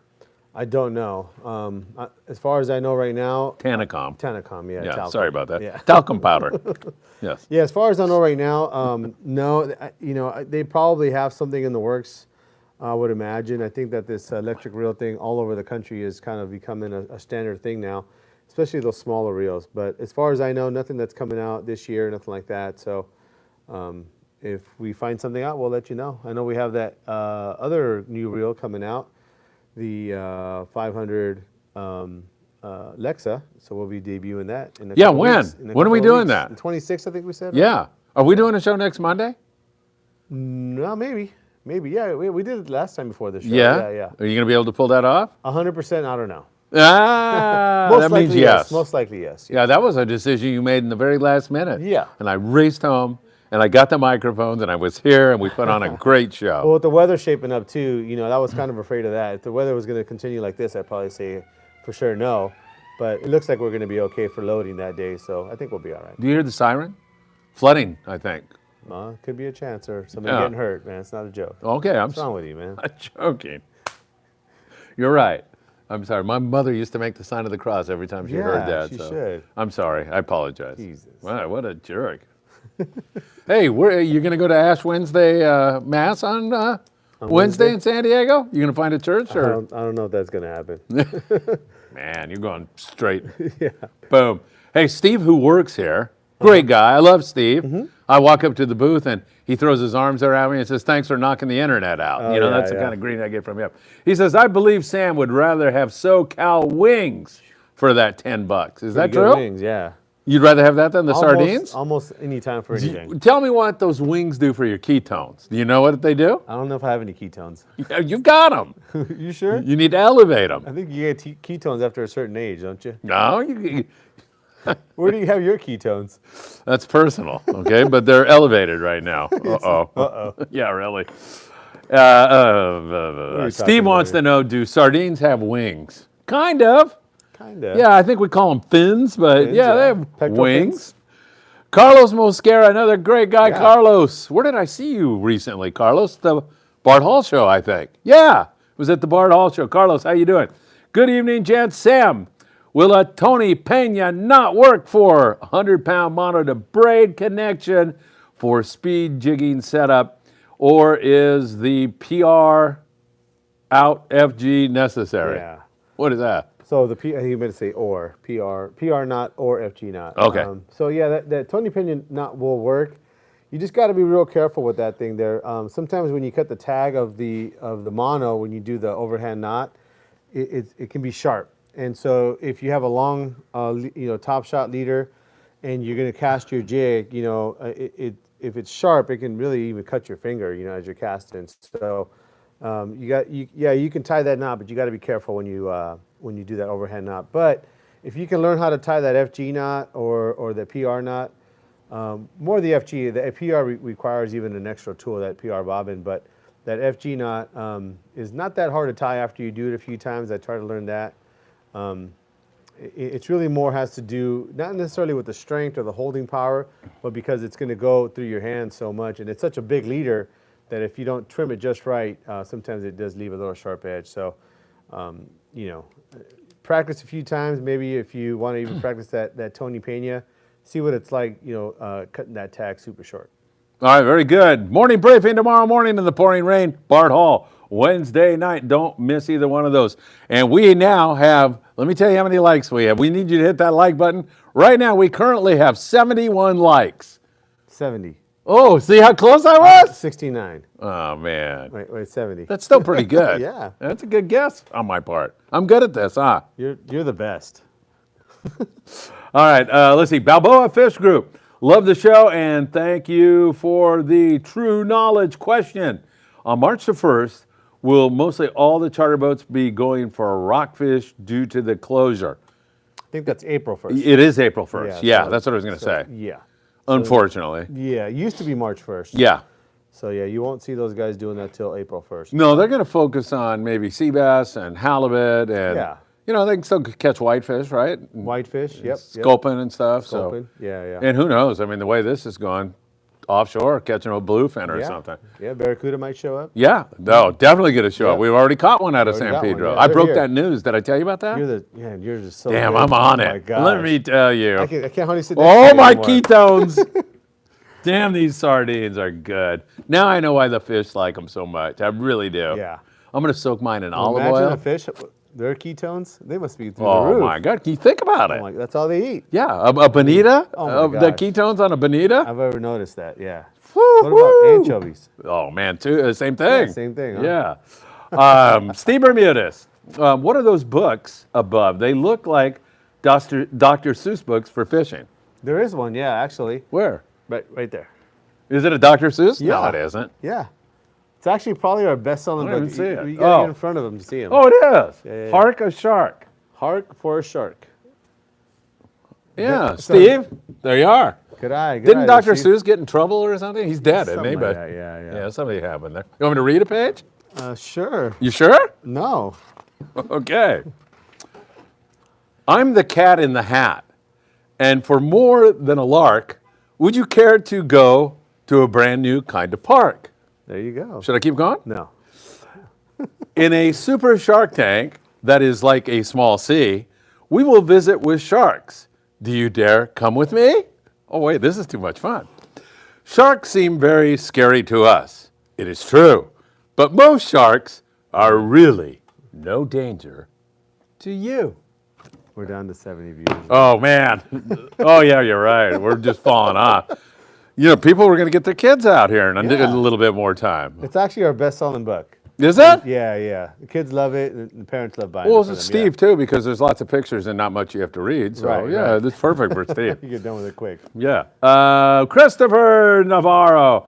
Sam, what's the difference between a Taddy 4.0 and a Taddy 5.0? The main difference is that they don't make a 5.0. Oh, there you go. So yeah, I'm not sure where you're getting that one, Chris. You've been drinking too much already. Oh, Chris, lay off that. Come on. Come over here. Too many Bud Lights over there. Yeah, maybe he's eating too many sardines. Yeah. Are you on those Deans again? Let's see. Daniel says, okay, yes. That's right. Yep. Tony, Sam, I have an Abbott SXJ Raptor with an 800 mH rod. Reel is set with 40-pound braid. Would it be okay to fish for WSBs, white sea bass, croakers, the gray ghosts? It'd be okay. The only thing of a concern for me would be that if you start getting into those big ones and they're not line shy and they're not finicky and they're biting good and they're getting those, I mean, there's times when they're getting 40, 50 pounders full speed. You got to pull on those things pretty hard because it can be troublesome where you get 5 or 6, 8 fish hooked at once. You got to kind of be able to control them a little bit. So there are times where you're just going to use heavier gear, more like a JX or an LX with some like 80-pound braid and like some 40 or 50-pound leaders. So normally, like we were talking earlier, is that we talk about finesse or hard to get a bite or something like that. And there are times where that lighter gear comes into play, but make sure you also take some heavier gear because sometimes when those things go on the bite, I mean they're biting everything, and they might only go on the bite for an hour, and so you got to make it happen, especially if they got a 3-fish limit. Get those 3 fish up real quick. You don't want to lose any opportunities. So yeah, that'll work, but I would still recommend you take something heavier. All right, excellent. By the way, at the Bart Hall Show Saturday for sure, maybe Sunday also, I'll be walking around. Sam and I were throwing this back and forth. I think we're going to have like a bowl of questions. So if you come up to me and say, hey, I want to play the game, you'll draw a question. If you answer it right, you'll get to choose one of the prizes that we have. How's that sound? Like fun? That's great. How many prizes are you going to have? 30. 30? Maybe. 40. Pretty good. I don't know. Yeah. Sky, how many? Sky? Come on. Blacktail? Let's go. I don't know. Something. Sure. These Deans have got me going crazy tonight. I know. I don't think I'm going to be able to sleep. I'm just going to eat sardines the rest of the night. Yep. Tony Russo. Tony, good to see you. Looking at the UC Tilefish Junior or the Mega, is the only difference the length, 7.6 versus 8? Or is there something else we'll be using a 30-pound rod? Yeah, that Tilefish Junior is good. The let me see here. Send me a picture here. The hold on. No jokes now. So the Mega's a little bit lighter rod. I would consider that more of a 25-pound, maybe 20 or 25-pound rod. In the 8-foot, they also have a Tilefish Junior as well. So I definitely would stick more with the Tilefish Junior for that 30-pound test. But yeah, in that Mega, even though I think it may have the same line rating, the Tilefish Junior is just a little bit more backbone. It's something that I would consider more of a 30-pound rod, where the Mega is more like a 25-pound rod. All right, 81 likes right now.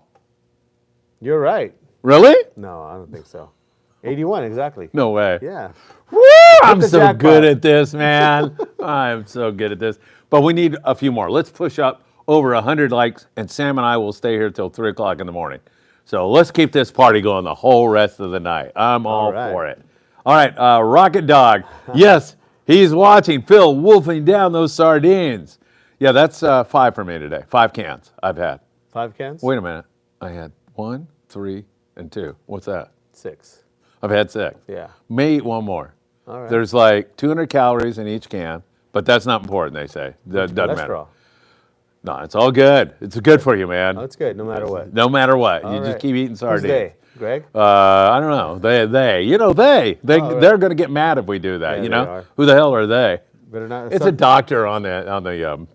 On YouTube, yeah. Oh, wow. Yeah, that's where you get all your information now, huh? Yeah. All right.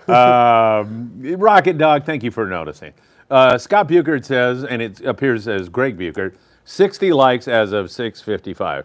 Buke, you're way behind. You're fired. That's all I can say right now. Lots of questions. We deeply appreciate them all, everybody. Thank you so much.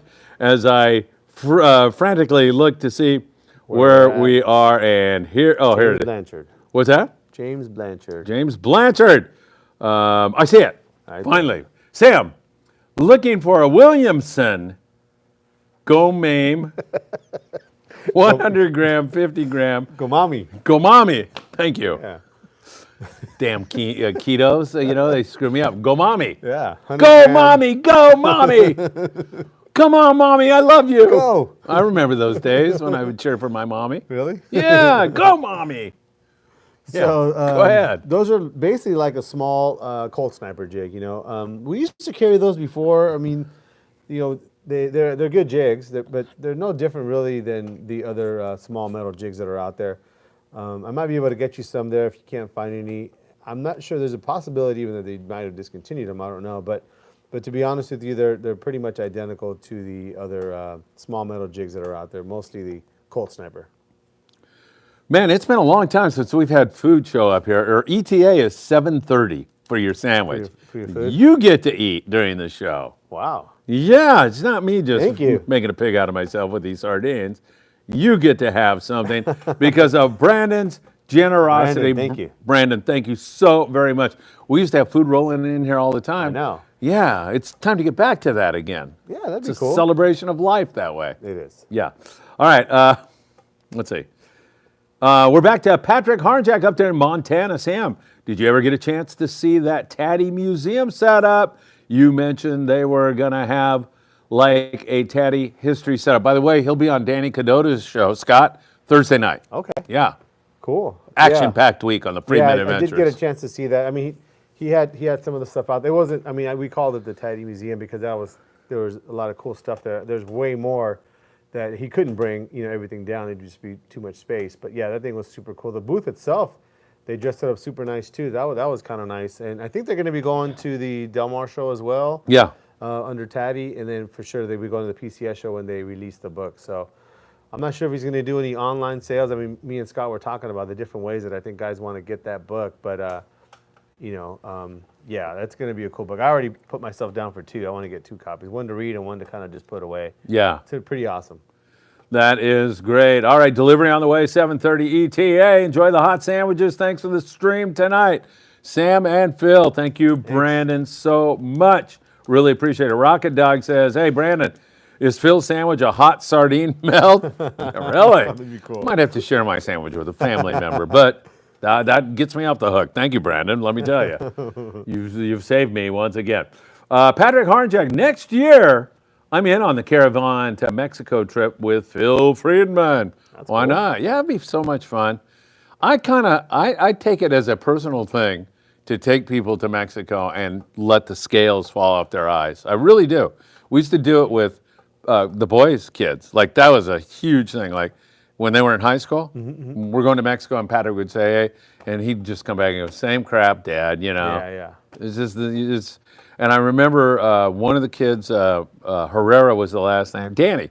Danny came, and he was sitting in this restaurant in Rosarito, and he goes, it's the exact opposite of what everybody said it was going to be. So, yeah, Patrick, I would love to make that trip with you, man, that's for sure. The boys, Brandon says, need to be fed, so I had to get some food for the hours of work. We appreciate it very, very, very much. Rocket Dog, I'm down for the Mexican caravan to Loreto. Man, now you're talking, Rocket Dog, pushing down there. I think we'll do like an Ensenada kind of thing, and then maybe we'll shoot down there a little bit further. I think I'm getting a whole new occupation here. You are. One that I really love to do. Nothing better than traveling in Mexico. Cool. Raul Almaraz. Sam, thanks for the opinion on the 800 MH blank. Now, what reel would be perfect fit? I kind of like that Fathom 25 narrow, Torque 25 narrow. I actually have that Torque 25 narrow, and I use it mainly for 40 pound, but it would also fish 30, and something that I would feel comfortable with even fighting bigger fish. If you're gonna kind of use it more of a local rod, you can go with the next smaller size, something like a Fathom or a Torque 15 standard. Maybe even in the Daiwas, they have that Saltiga 20 2-speed, and then they also have the Saltiga 35 2-speed, which is their larger size. Something about that range would be good. I mean, there's a lot of other ones. Daiwa, the Okuma has the Alijos, and Shimano also has their Talicas. Same kind of thing. Maybe a 12 for the larger size, and maybe a 10 for the smaller size. But yeah, that'd be the sizes I would go with in either of those brands. All right, good stuff. Where did Greg Bates go? I mentioned him a few times. I outed him for filming the girl haven't seen during him, the yeah. fish market segment. Oh, there he is right there. He's coming right up. Oh, perfect. All right. Is he defending himself? We'll find out here in a moment. Greg's a great wingman to have on those trips. It's been fun. All right. Let's see. Scott Butchert says, I bet Philip 500 for albacore. Bet 275 or more. Yeah, more. More. Yeah, up it, baby. Come on. Let's do it, Scott. I'll take you on right now. Patrick Harnjack. Phil, when you make your merch, don't forget us bigger guys. I would love to wear Salty Crew gear, for example, but they don't make anything bigger than a 2X. I will never forget big guys because, boy, I had you all beat at one point in time. So, yeah, I was way up there. And so, no problem about that, for sure. Real-time fishing, can you recommend a rod for an Akuma Kavala? Kavala. 12 reel for a yellowtail, white sea bass, and line. Weight. Weight. Yes. So on the reel there, you're probably going to end up filling it with some 65-pound or 80-pound braid. As far as the rod, anything that's in that 8-foot range, right at around 30 to 60. You know, there's so many out there that'll do a good job, but that's going to be where you're looking at for that reel. They're 8-foot rod, 30 to 60 pound, and on the reel itself, some 65-pound or 80 pound. 65-pound might be a little versatile if this is going to be something that you use in a lot of different capacities. But if you're just targeting like heavy-duty yellowtail, white sea bass, kind of yo-yo fishing, dropper loop fishing, I probably would put 80-pound on that reel. All right, you're right. Greg Bates did show up. The elf. He's going to be, what do you think he'll be? I don't want to blow. Is coming. So. Yeah, well. Yeah, Cupid? Well, I don't know. That's a good idea. With a little arrow kind of thing going on? Oh, yeah, big arrow. Oh, to shoot me during the morning? Man, you go, Greg. You're taking way too much pleasure in that. One of those with a big plunger. With a sharp, I thought you want like a real arrow. Oh, come on, I wouldn't do that. How am I going to get fed every Monday night? That's true. I forgot. I'm safe for now. I don't want to shoot the gift horse in the mouth. Keep that food coming, everybody, or I'm out of here. You're going to have me murdered. Greg says, Mexico is no different than SoCal. There are places you go and places you don't go. And we always go to the places you shouldn't go. No, and we all know them. Here, she really needs to go and see it roll down when Phil goes, stay at the San Nicolas Hotel. So he's talking about the guy's wife. Yeah, absolutely, right? Yeah. San Nicolas Hotel, it's older, you know. If you're, it's like my coffee, you know, it's got a bed, I'm good. Yeah. I don't, You're not looking for the paint's a little chipping. Yeah. I don't care, but if somebody else wants a much nicer place, I can recommend that also. All right. Close to some shopping or something like that, I think. Well, I walked to find that blanket, so it's right there, Calle Primero. Sardines are killing me tonight. They don't have any bones. Calle Lopez Mateo, I think. What is going on? Lopez Mateo or Lopez? Yeah, right. Yeah. That's it. Yeah, and then actually. We continued on, Sam, and we ended up at the fish market. Okay. So it wasn't that far. Yeah, it's right there. Like a 20-minute walk, maybe even, not even. So good stuff. Red Pill. Evening, gentlemen. Great show, as always. Thank you so much. I'm planning on buying a Saltiga 35 Star Drag. What UC or CalStar rod would you recommend? Planning on using for fly lining, 25-pound, as an all-purpose combo. Please go ahead. In the CalStar, I'd probably look at an 800 ml or 900M or 900L would be the three that I would look in the CalStar. In the United Composites, I'd probably look at maybe a GP80 mag would be a really good one there. GP80 mag would be really good. I think for both of those, we're offering those at a discount. I don't know if you're coming to the next shows, but if we have them there, they'll be at a discount as well at both of the next shows. All right, hit that like button, everybody. We are at 98 likes right now. 98 likes. Okay. Well, how many are we at? My thing doesn't work. 84. Get out of here. 83. No. It says right there, 83. Where? That's what the likes are, right? Oh, yeah.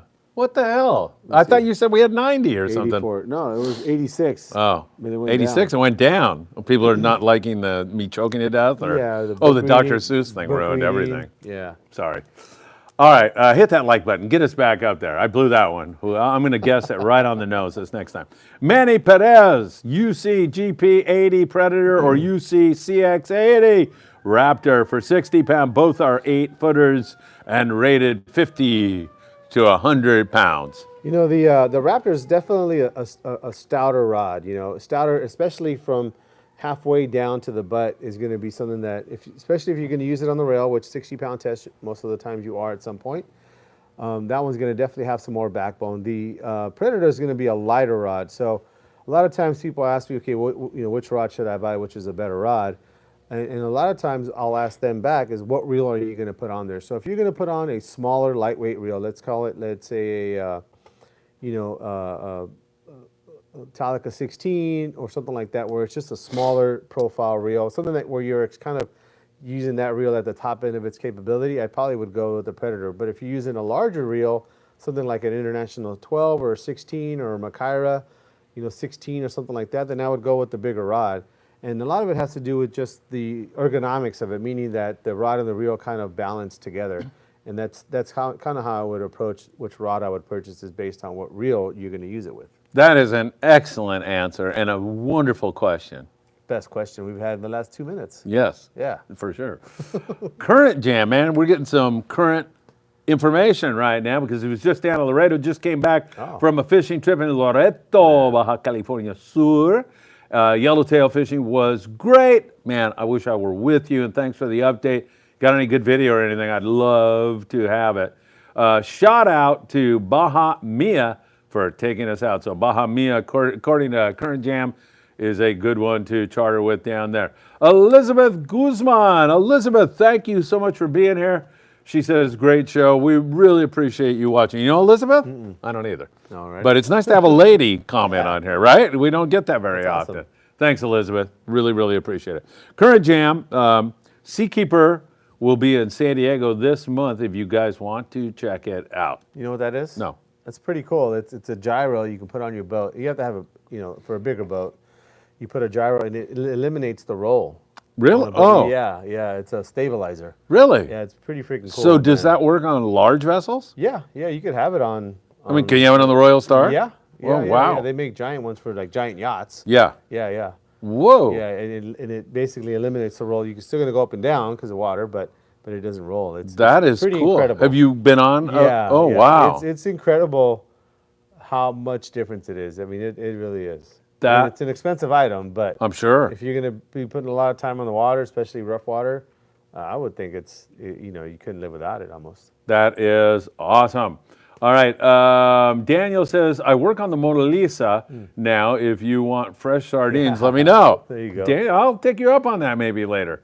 We'll see how this goes. Omar, before I read the question, Omar, are you the Omar I met? Because this guy accused me of making that whole story up. Are you the Omar I met at the Bart Hall show? Because remember I was I talking. didn't accuse you of nothing. Well, the Omar last week just goes, who are you? I've never met you. Before you read his comment, he was saying he didn't go to the show. You were right. saying all this. Hey, Omar, whole I'm big so nice to have discourse met you. about how you had gone to the show. He had just you hadn't read the question yet. Omar, are you the guy that I met at the show, or is that a different Omar?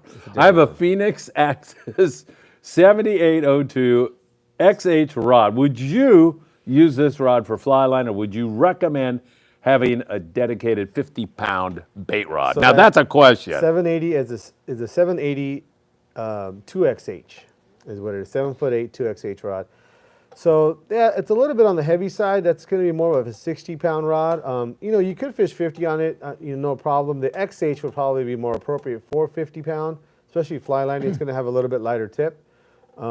But I would recommend more of a dedicated 50-pound fly line rod, and I would go with a 780 XH. Excellent. Sam, Isaac wants to know if you've tried the chain knot for jigging. I haven't, but it's one that I'll probably try to learn this year. I got to have Robert Nguyen.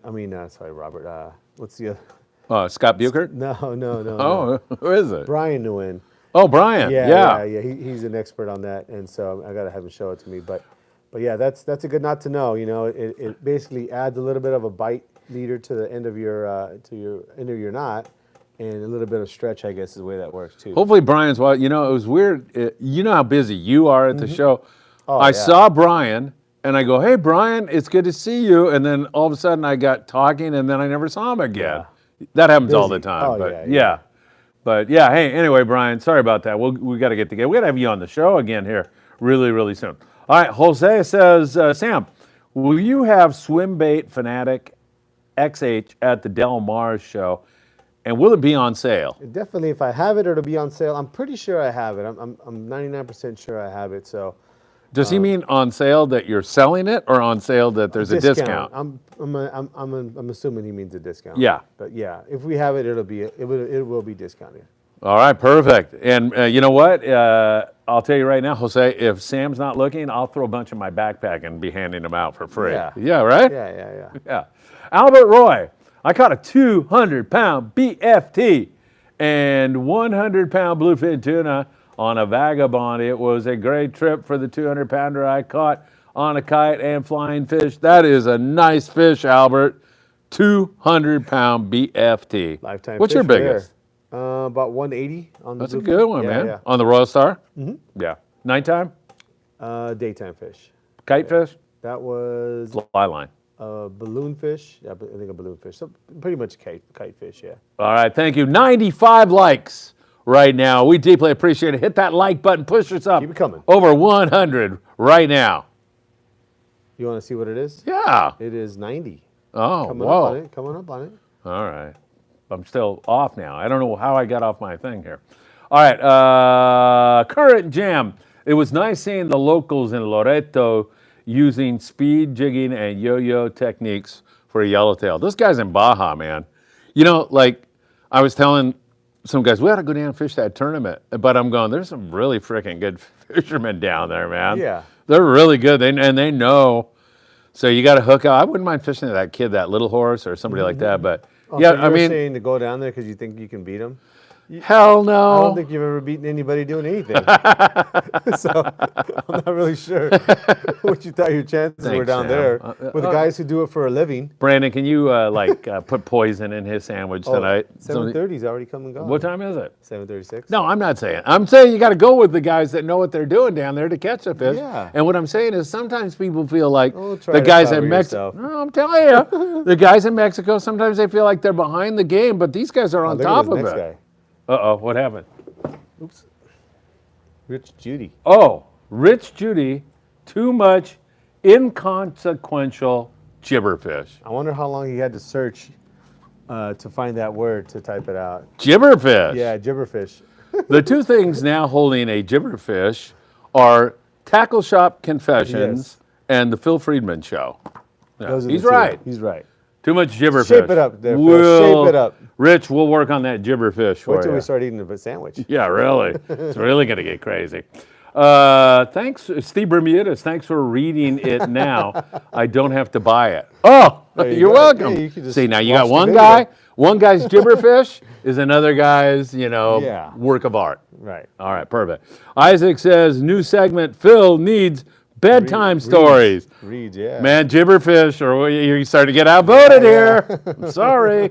Steve says, I see Phil joining the Oprah Book Club now as a key book reader. I agree, Steve. Gibberfish, Rich, Judy, just, I don't know what to say. Judy Rich. Yeah, Judy Rich. Sorry about that. Let's go back to, oh my there God. you go. There's a lot of, Penis. is there somebody else after me now? Yeah.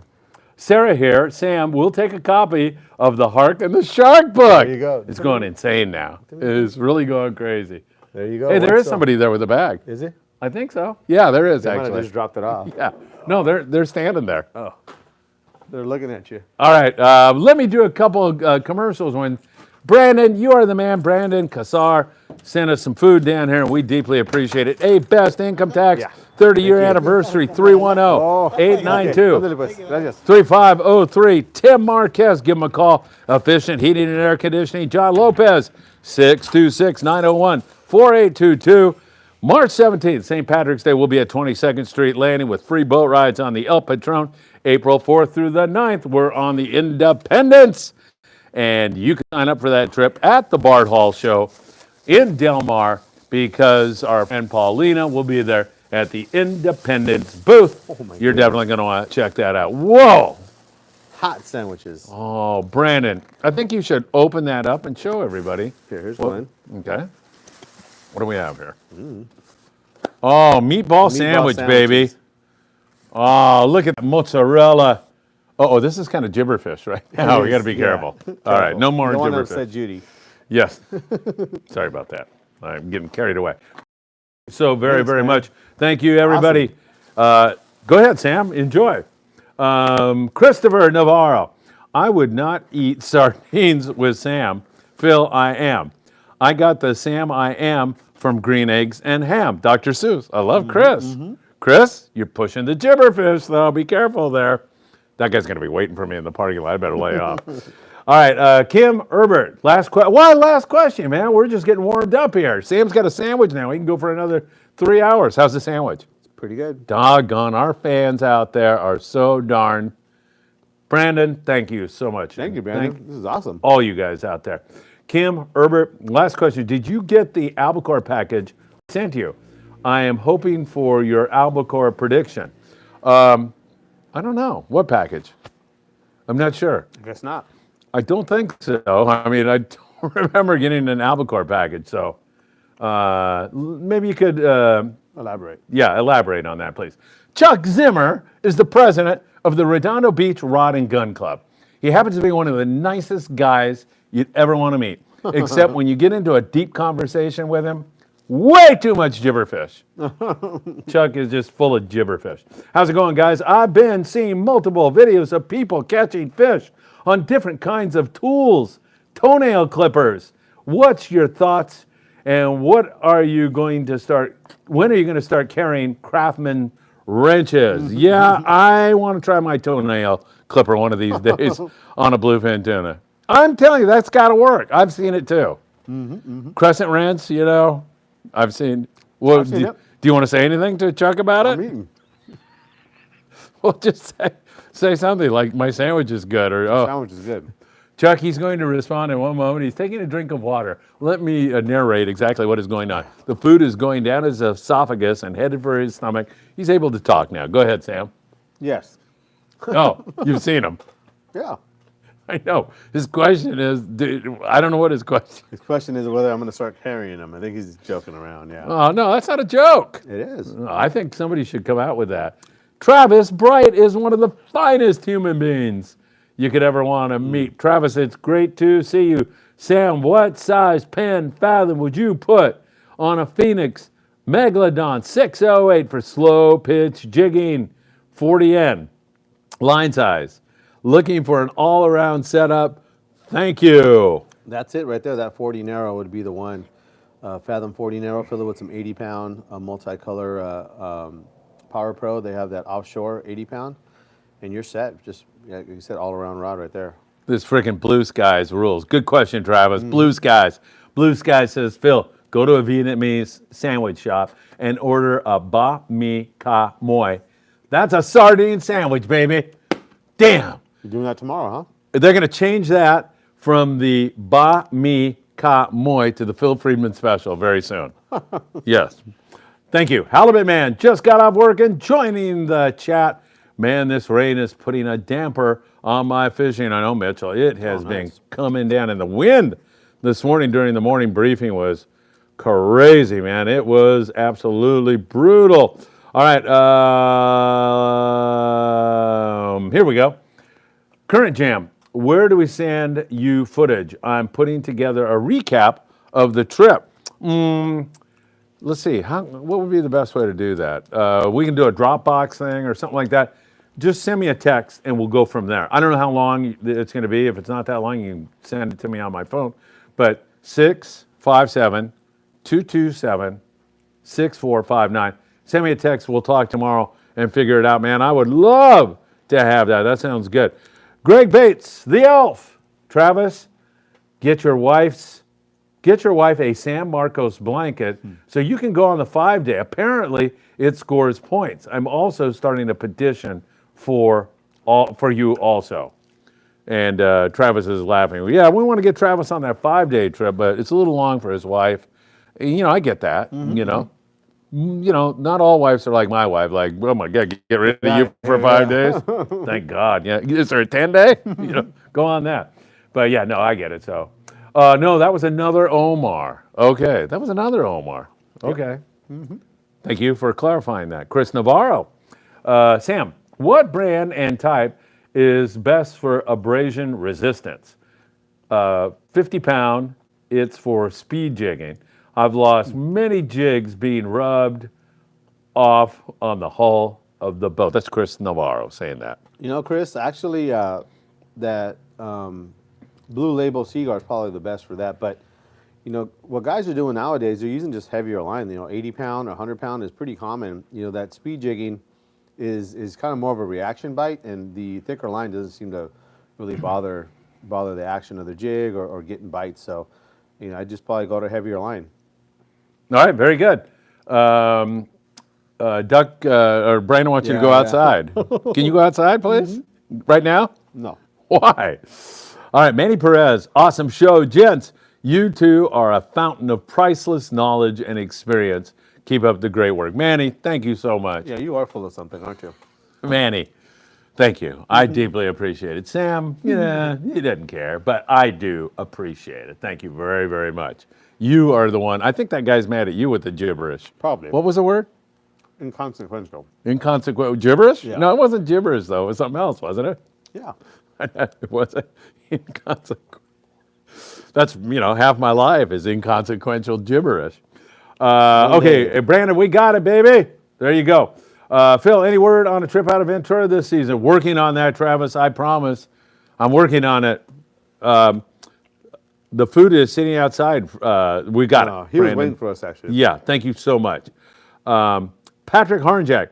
Phil, why don't you provide Sam with one of those fancy drinks tonight, like last week, to go with the? Yeah, I've got. You want me to go out and get you one? No, I'm good. I've got that was good though. Huh? Yeah, this is different. I've got like the seltzer, no calories, but different flavor. You want one? No. You can carry the show while I go get one if you want You me do to. that because I got to finish this. Okay. All right, Steve Bermudez. I make a killer sardine dip sandwich. Oh, man, I'm telling you. I'm loving this. Next week, yeah, a bunch of sardines. Isaac, Sam, is the Lexa 500, will it have T-wing? Any other info on it?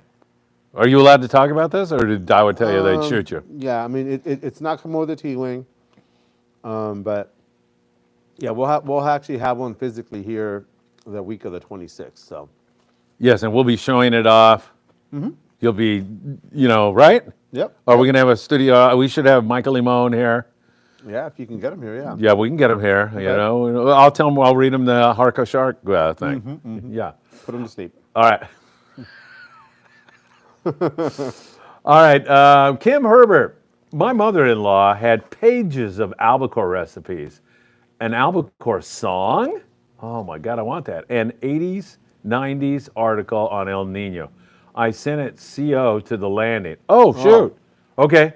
I've got to check with them. Nobody's given me that yet, so I will check on that, Kim. That sounds friggin' awesome, man. That's all cool. Of that. Thank you.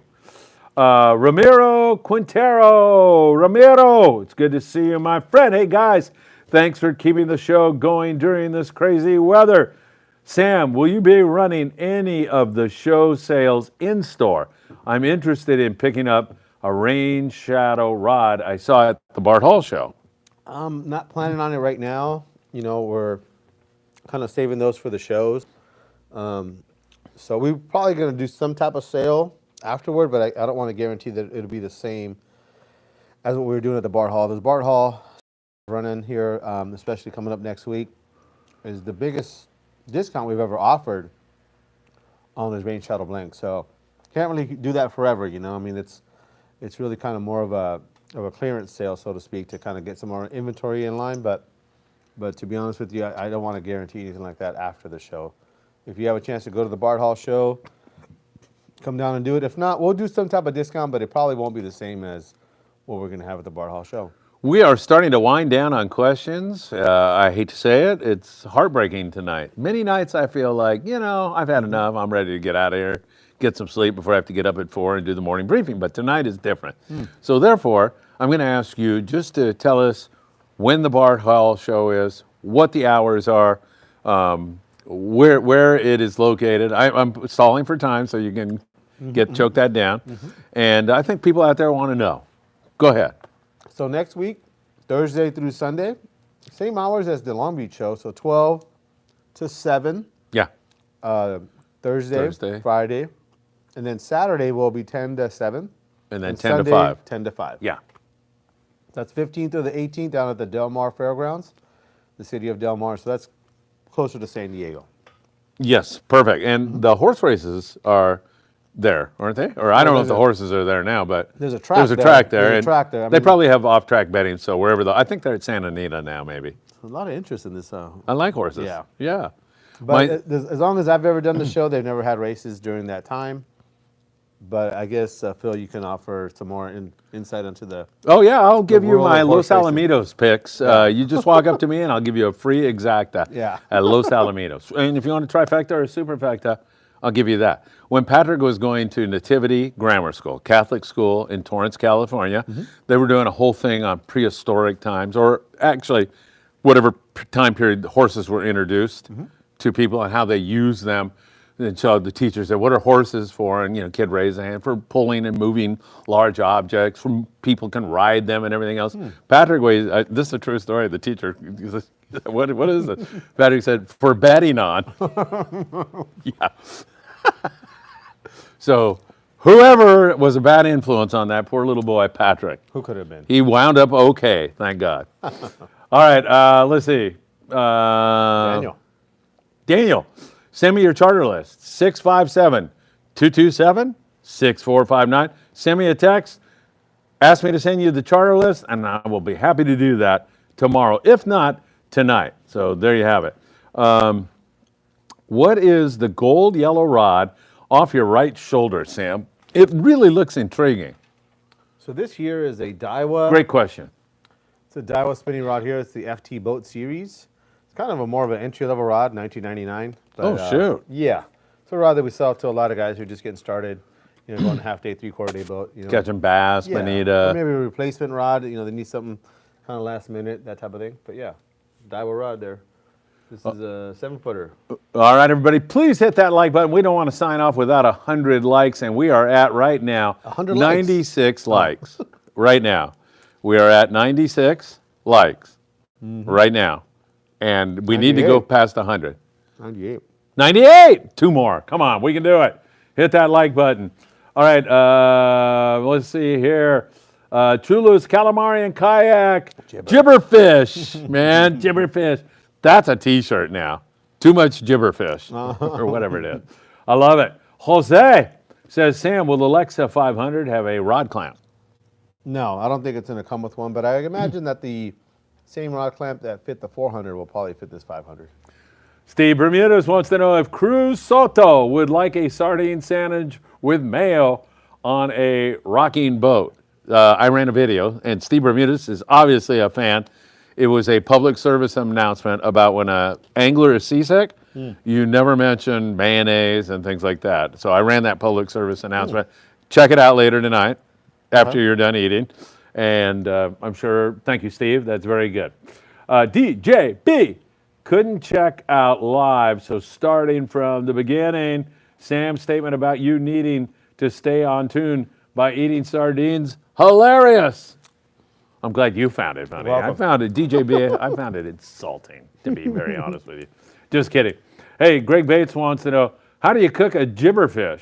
Yeah. What size? Hook and bait. Man, I don't know. How do you cook it? I don't know. What the hell? It's a new species. Yeah. You remember that guy's name? Judy. I think he probably signed off. He was so pissed about everything. Yeah. Thank God. He heard all this. He'd be waiting out here with a gun or something. All right. Chuck Zimmer, the president. I always have to do this. Of this San Francisco, of the Redondo Beach Rod and Gun Club. Chuck says, Sam, is there different deals for the Del Mar show? Not necessarily. I mean, the only difference is that sometimes, we run out of some stuff at the Long Beach show, so we take different stuff down to the next show, the Del Mar show.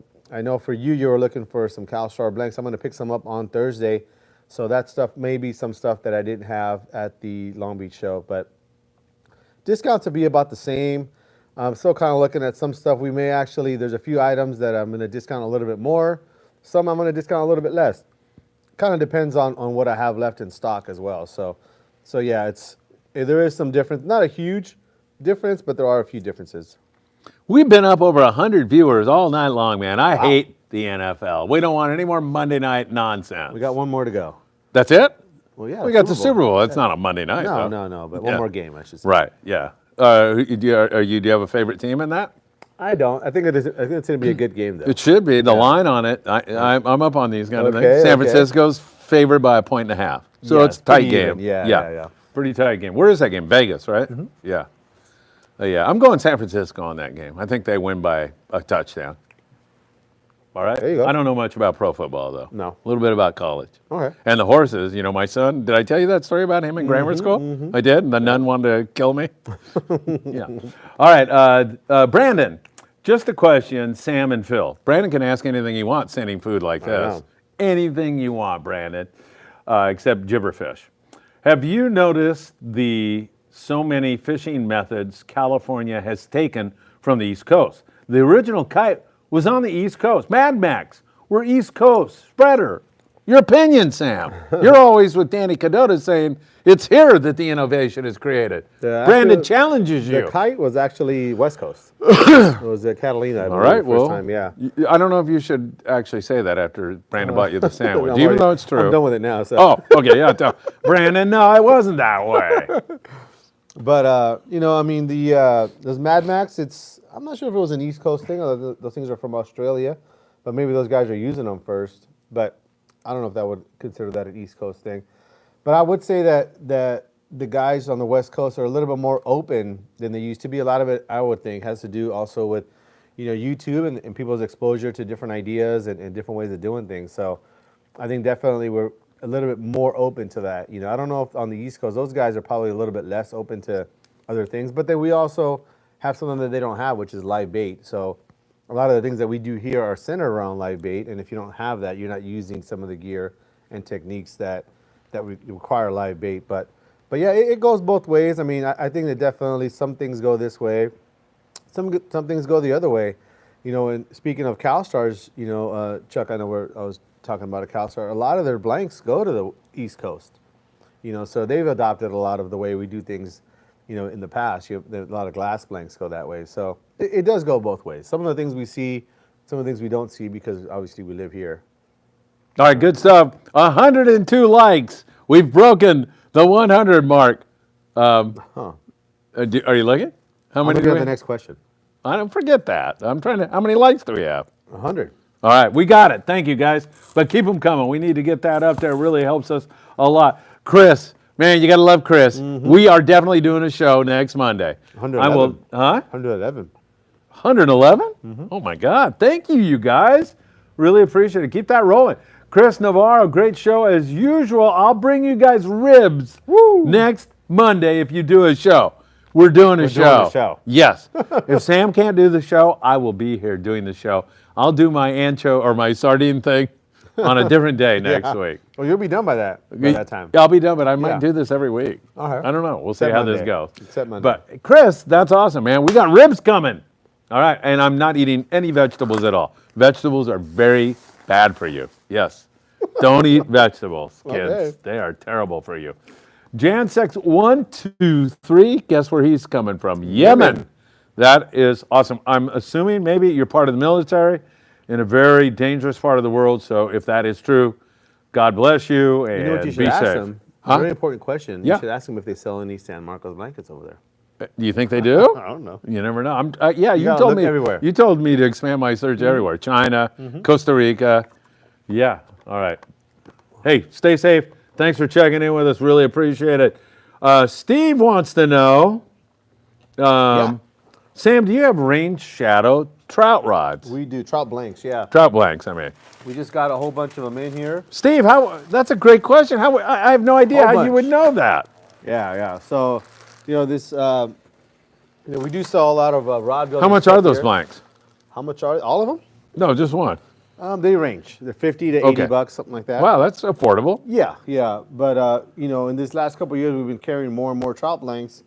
And actually, surprisingly, I mean, surprising to me, you know, just because it's not something that I ever did myself growing up, wrapping trout blanks. But man, people buy them up, and you know, the whole blank and guides and reel seat going to cost you less than $100. So it's actually pretty cheap to get into a nice trout rod. So we do have them. We have some of the Revelations, some of the all glass rods, and a couple of their fly blanks that kind of will work really good as trout rods too. So we have quite a few different ones here. All right, excellent stuff. Thank you so much for all the great questions tonight, everybody. We really, really appreciate it. Zachary Chen, how do the accurate turns perform with fly lining? How would you compare it to other star drags at that price point? I'm currently in the market for a left-handed 20 to 25 pound reel. Zachary, good question. I hope Sam has a halfway decent answer for you, or I'll start reading the... Those are good reels, you know, and you're right. Finding a left-handed reel, not too many options out there. The only one that I know of that'll be in that same kind of category would be the Torium, and maybe the Avid. Well, they don't have a star drag though, but I guess it'd be the Torium off the top of my head. I think that's the only other star drag that you can get in a left-handed. So, but both of those do really good. You shouldn't have any problem with them. All right, very good. Thank you, Zachary. David Alcantar. I hope some of the merchandise you make will have sardine references. I'm loving this guy. Very good idea. 72 hours we will never forget. Hashtag this is ketones. Great. At first, I thought there was going to be one shirt you weren't going to have. Now there's like 5 shirts. Hundreds now. Yeah. Yeah. We got the Scott Buchert shirt. We got the Tackle Shop Confessions. It's going to be huge. Yep. Because you'll be forced to sell them here, actually. The ketones. So, the ketone thing going on now. Yeah. Sardines. Mm-hmm. Yeah. What else? I don't know. I know we missed another one. We had another one. Maybe something like the president horse of races. The horse races. Yeah, Patrick raising his hand in first grade. Yep. Yeah. All good stuff. Gibberfish. Gibberfish has got to be in there. And how about, me and the Oprah Book Club? That one might, we'll see. We'll have to consider that one. Am I allowed to take that book and read it to everybody, or does that screw everything up? Only people's attentions, mayit's going to screw up their attention. Hey, drop a comment if you'd like me to read that, as I would to a tomorrow kid. Morning, yeah. Yeah, no, but I'll just put it up there, and then when your kids want to go to bed at night, you play that, they'll go right to sleep right along with you and put you right out. They're going to have nightmares. They won't. Like me with the San Marcos blanket. Yeah, exactly. All right. Richie Rich, bonito biting in King Harbor. Ooh, is that true? Go. Awesome. Man, hey, I got to make a note of that. Bonito biting in King Harbor. A little more detail on that, please. I'll be reporting on that on the morning briefing, thanks to you. Rocket Dog, have a good night, guys. Thank you. Got to take care of some stuff before I go to bed. Rocket Dog, thank you so very, very much. Patrick Harnjack, for your information, if you Google gibberfish, it's actually a style of surfboard. It's like a short, quick turn surfboard. Did you know that? That's kind of what I am, a short, quick turn. Steve Bermuda says, Chiefs by 14 big ones. Wow. Tim Marquez, a man of great taste, says, great show, guys. Thanks, Tim. We love Tim. He is the best. A-Best Income Tax, that's Tim Marquez, 310-892-3503. Give Tim a call. Q-Ball says, hi, Phil, Steve Bermuda. Sam, are you going to have the angle piles at Del Mar, our piles at... Pliers, I think it's Angular pliers. No, does it say pliers? And well, that's what it piles, right? Yeah. You got the piles, huh? You better go to a doctor. I know. You need to eat a little more roughage. It says plies. Okay. So yeah, no, Steve, we haven't really picked them up yet. I'm not sure if anybody else is going to have them at the show, but no, not yet. All right. Do you know Steve Bermudez? Mm-hmm. Okay. Yeah, because you see him all the time at Yeah. any of those events. He's always very helpful guy. Yeah. Let's see. Brandon, anything you want, Brandon. We always have a rivalry, and the friends I have on the East Coast always say we are stealing their fishing methods, Sam. All right, we'll give them back. You can have them back. Yeah, right. Sorry. Well, now you have some ammunition because Sam showed you that is not the case. Jansek says we have sand a la blanks. Blankets. Oh, I want one. Where do I get them? Help me out there. Get me out of this nonsense with my wife. She's driving me nuts with this blanket. Sean Rodriguez, buddy, just shot me the link to the channel. Looking forward to more videos and lives. All right. Very good. Thank you, Sean. Cue ball.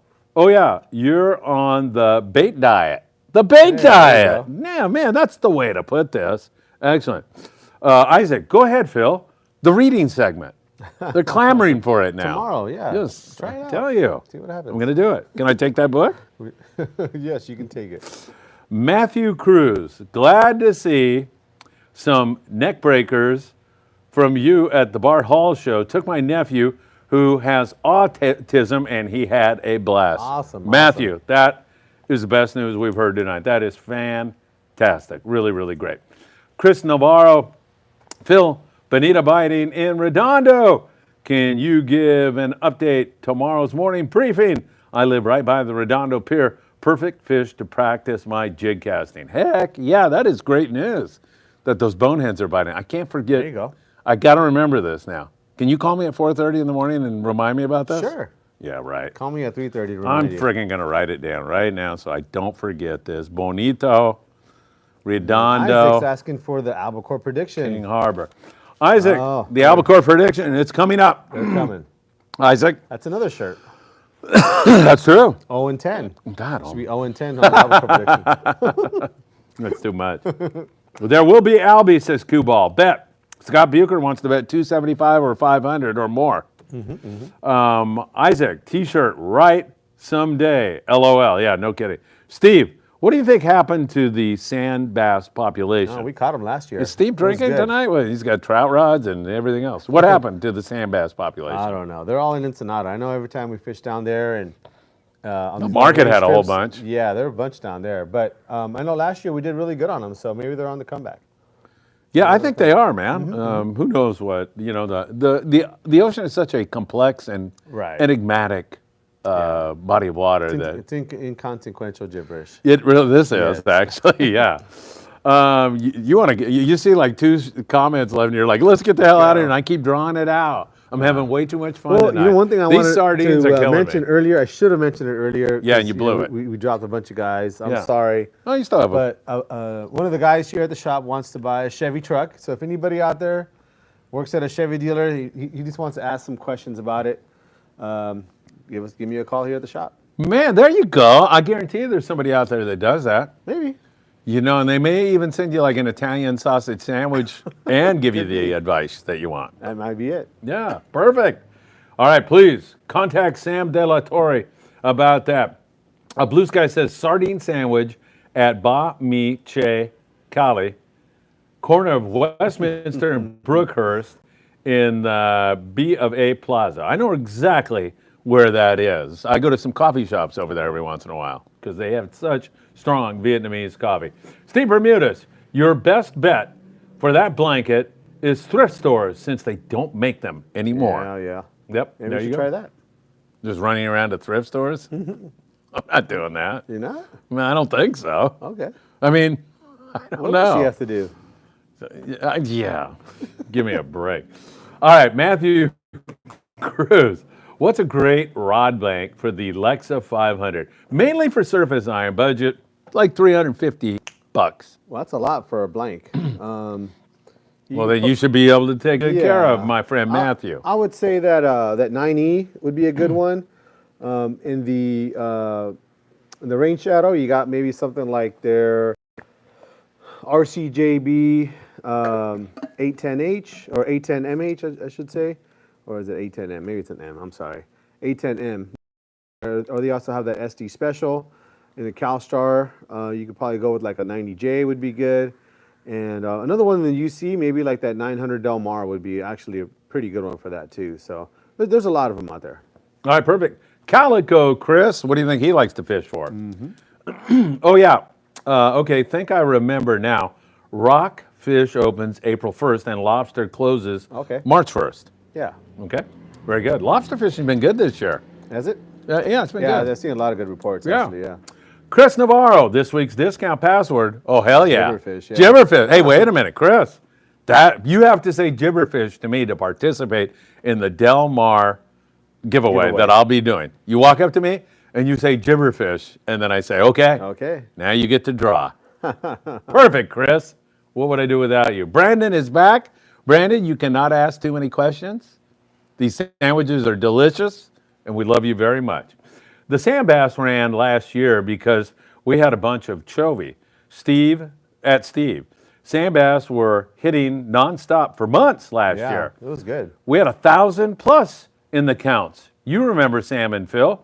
They aren't extinct. For sure they're not. Yeah, they were biting good. I took Luna and Diego out a few times, and it was full speed on the sand bass. Oh, yeah? Yeah, every drop was like half day, but we got a limit easy. That's cool. Yeah. Those things are so much fun. Yeah. And they're so user-friendly. Yeah. So you take like Luna and Diego or any other kids. And we could release them. They swim away real good. You know, it's perfect fish. All right, perfect.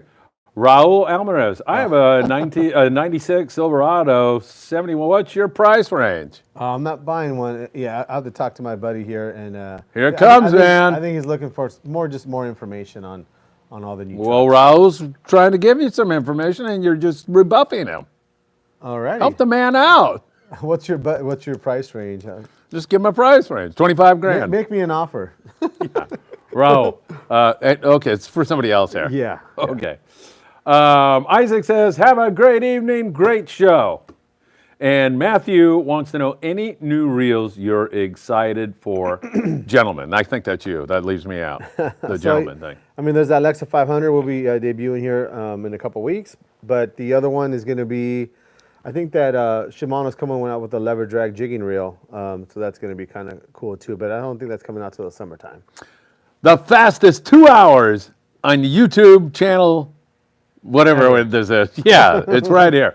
I think we're ready to say goodnight, Sam. That's it, yeah. I'm going to go over there because we don't have a staff here. We can't afford it. And you are going to remind everybody you'll be at the Del Mar show and tell them about your great store here. Great job, as usual. So come down and see Keep your me fingers at off my Del sandwich. Mar, next week. We'll be there Tuesday through Sunday. We're going to have the store open intermittently. We might be closed for setup days and things like that, but we might have somebody here during that time. But otherwise, you can reach me here, 21809 Avalon Boulevard, City of Carson. Phone number's 310-707-1205. I do apologize next week if you call and we don't answer. We may be away, at the show for a couple days. But you can also reach me through email, sam@islandfishingtqckle.com, or through our social media on Facebook and Instagram at Sam, thank you so much. Thank you all for all the likes. Really appreciate it. All the great questions. You guys were nonstop for 2 hours tonight. Morning briefing tomorrow morning. Bart Hall on Wednesday night. Deeply appreciate all you do. For Sam La Torre and yours truly, we'll see you next Monday because Chris is bringing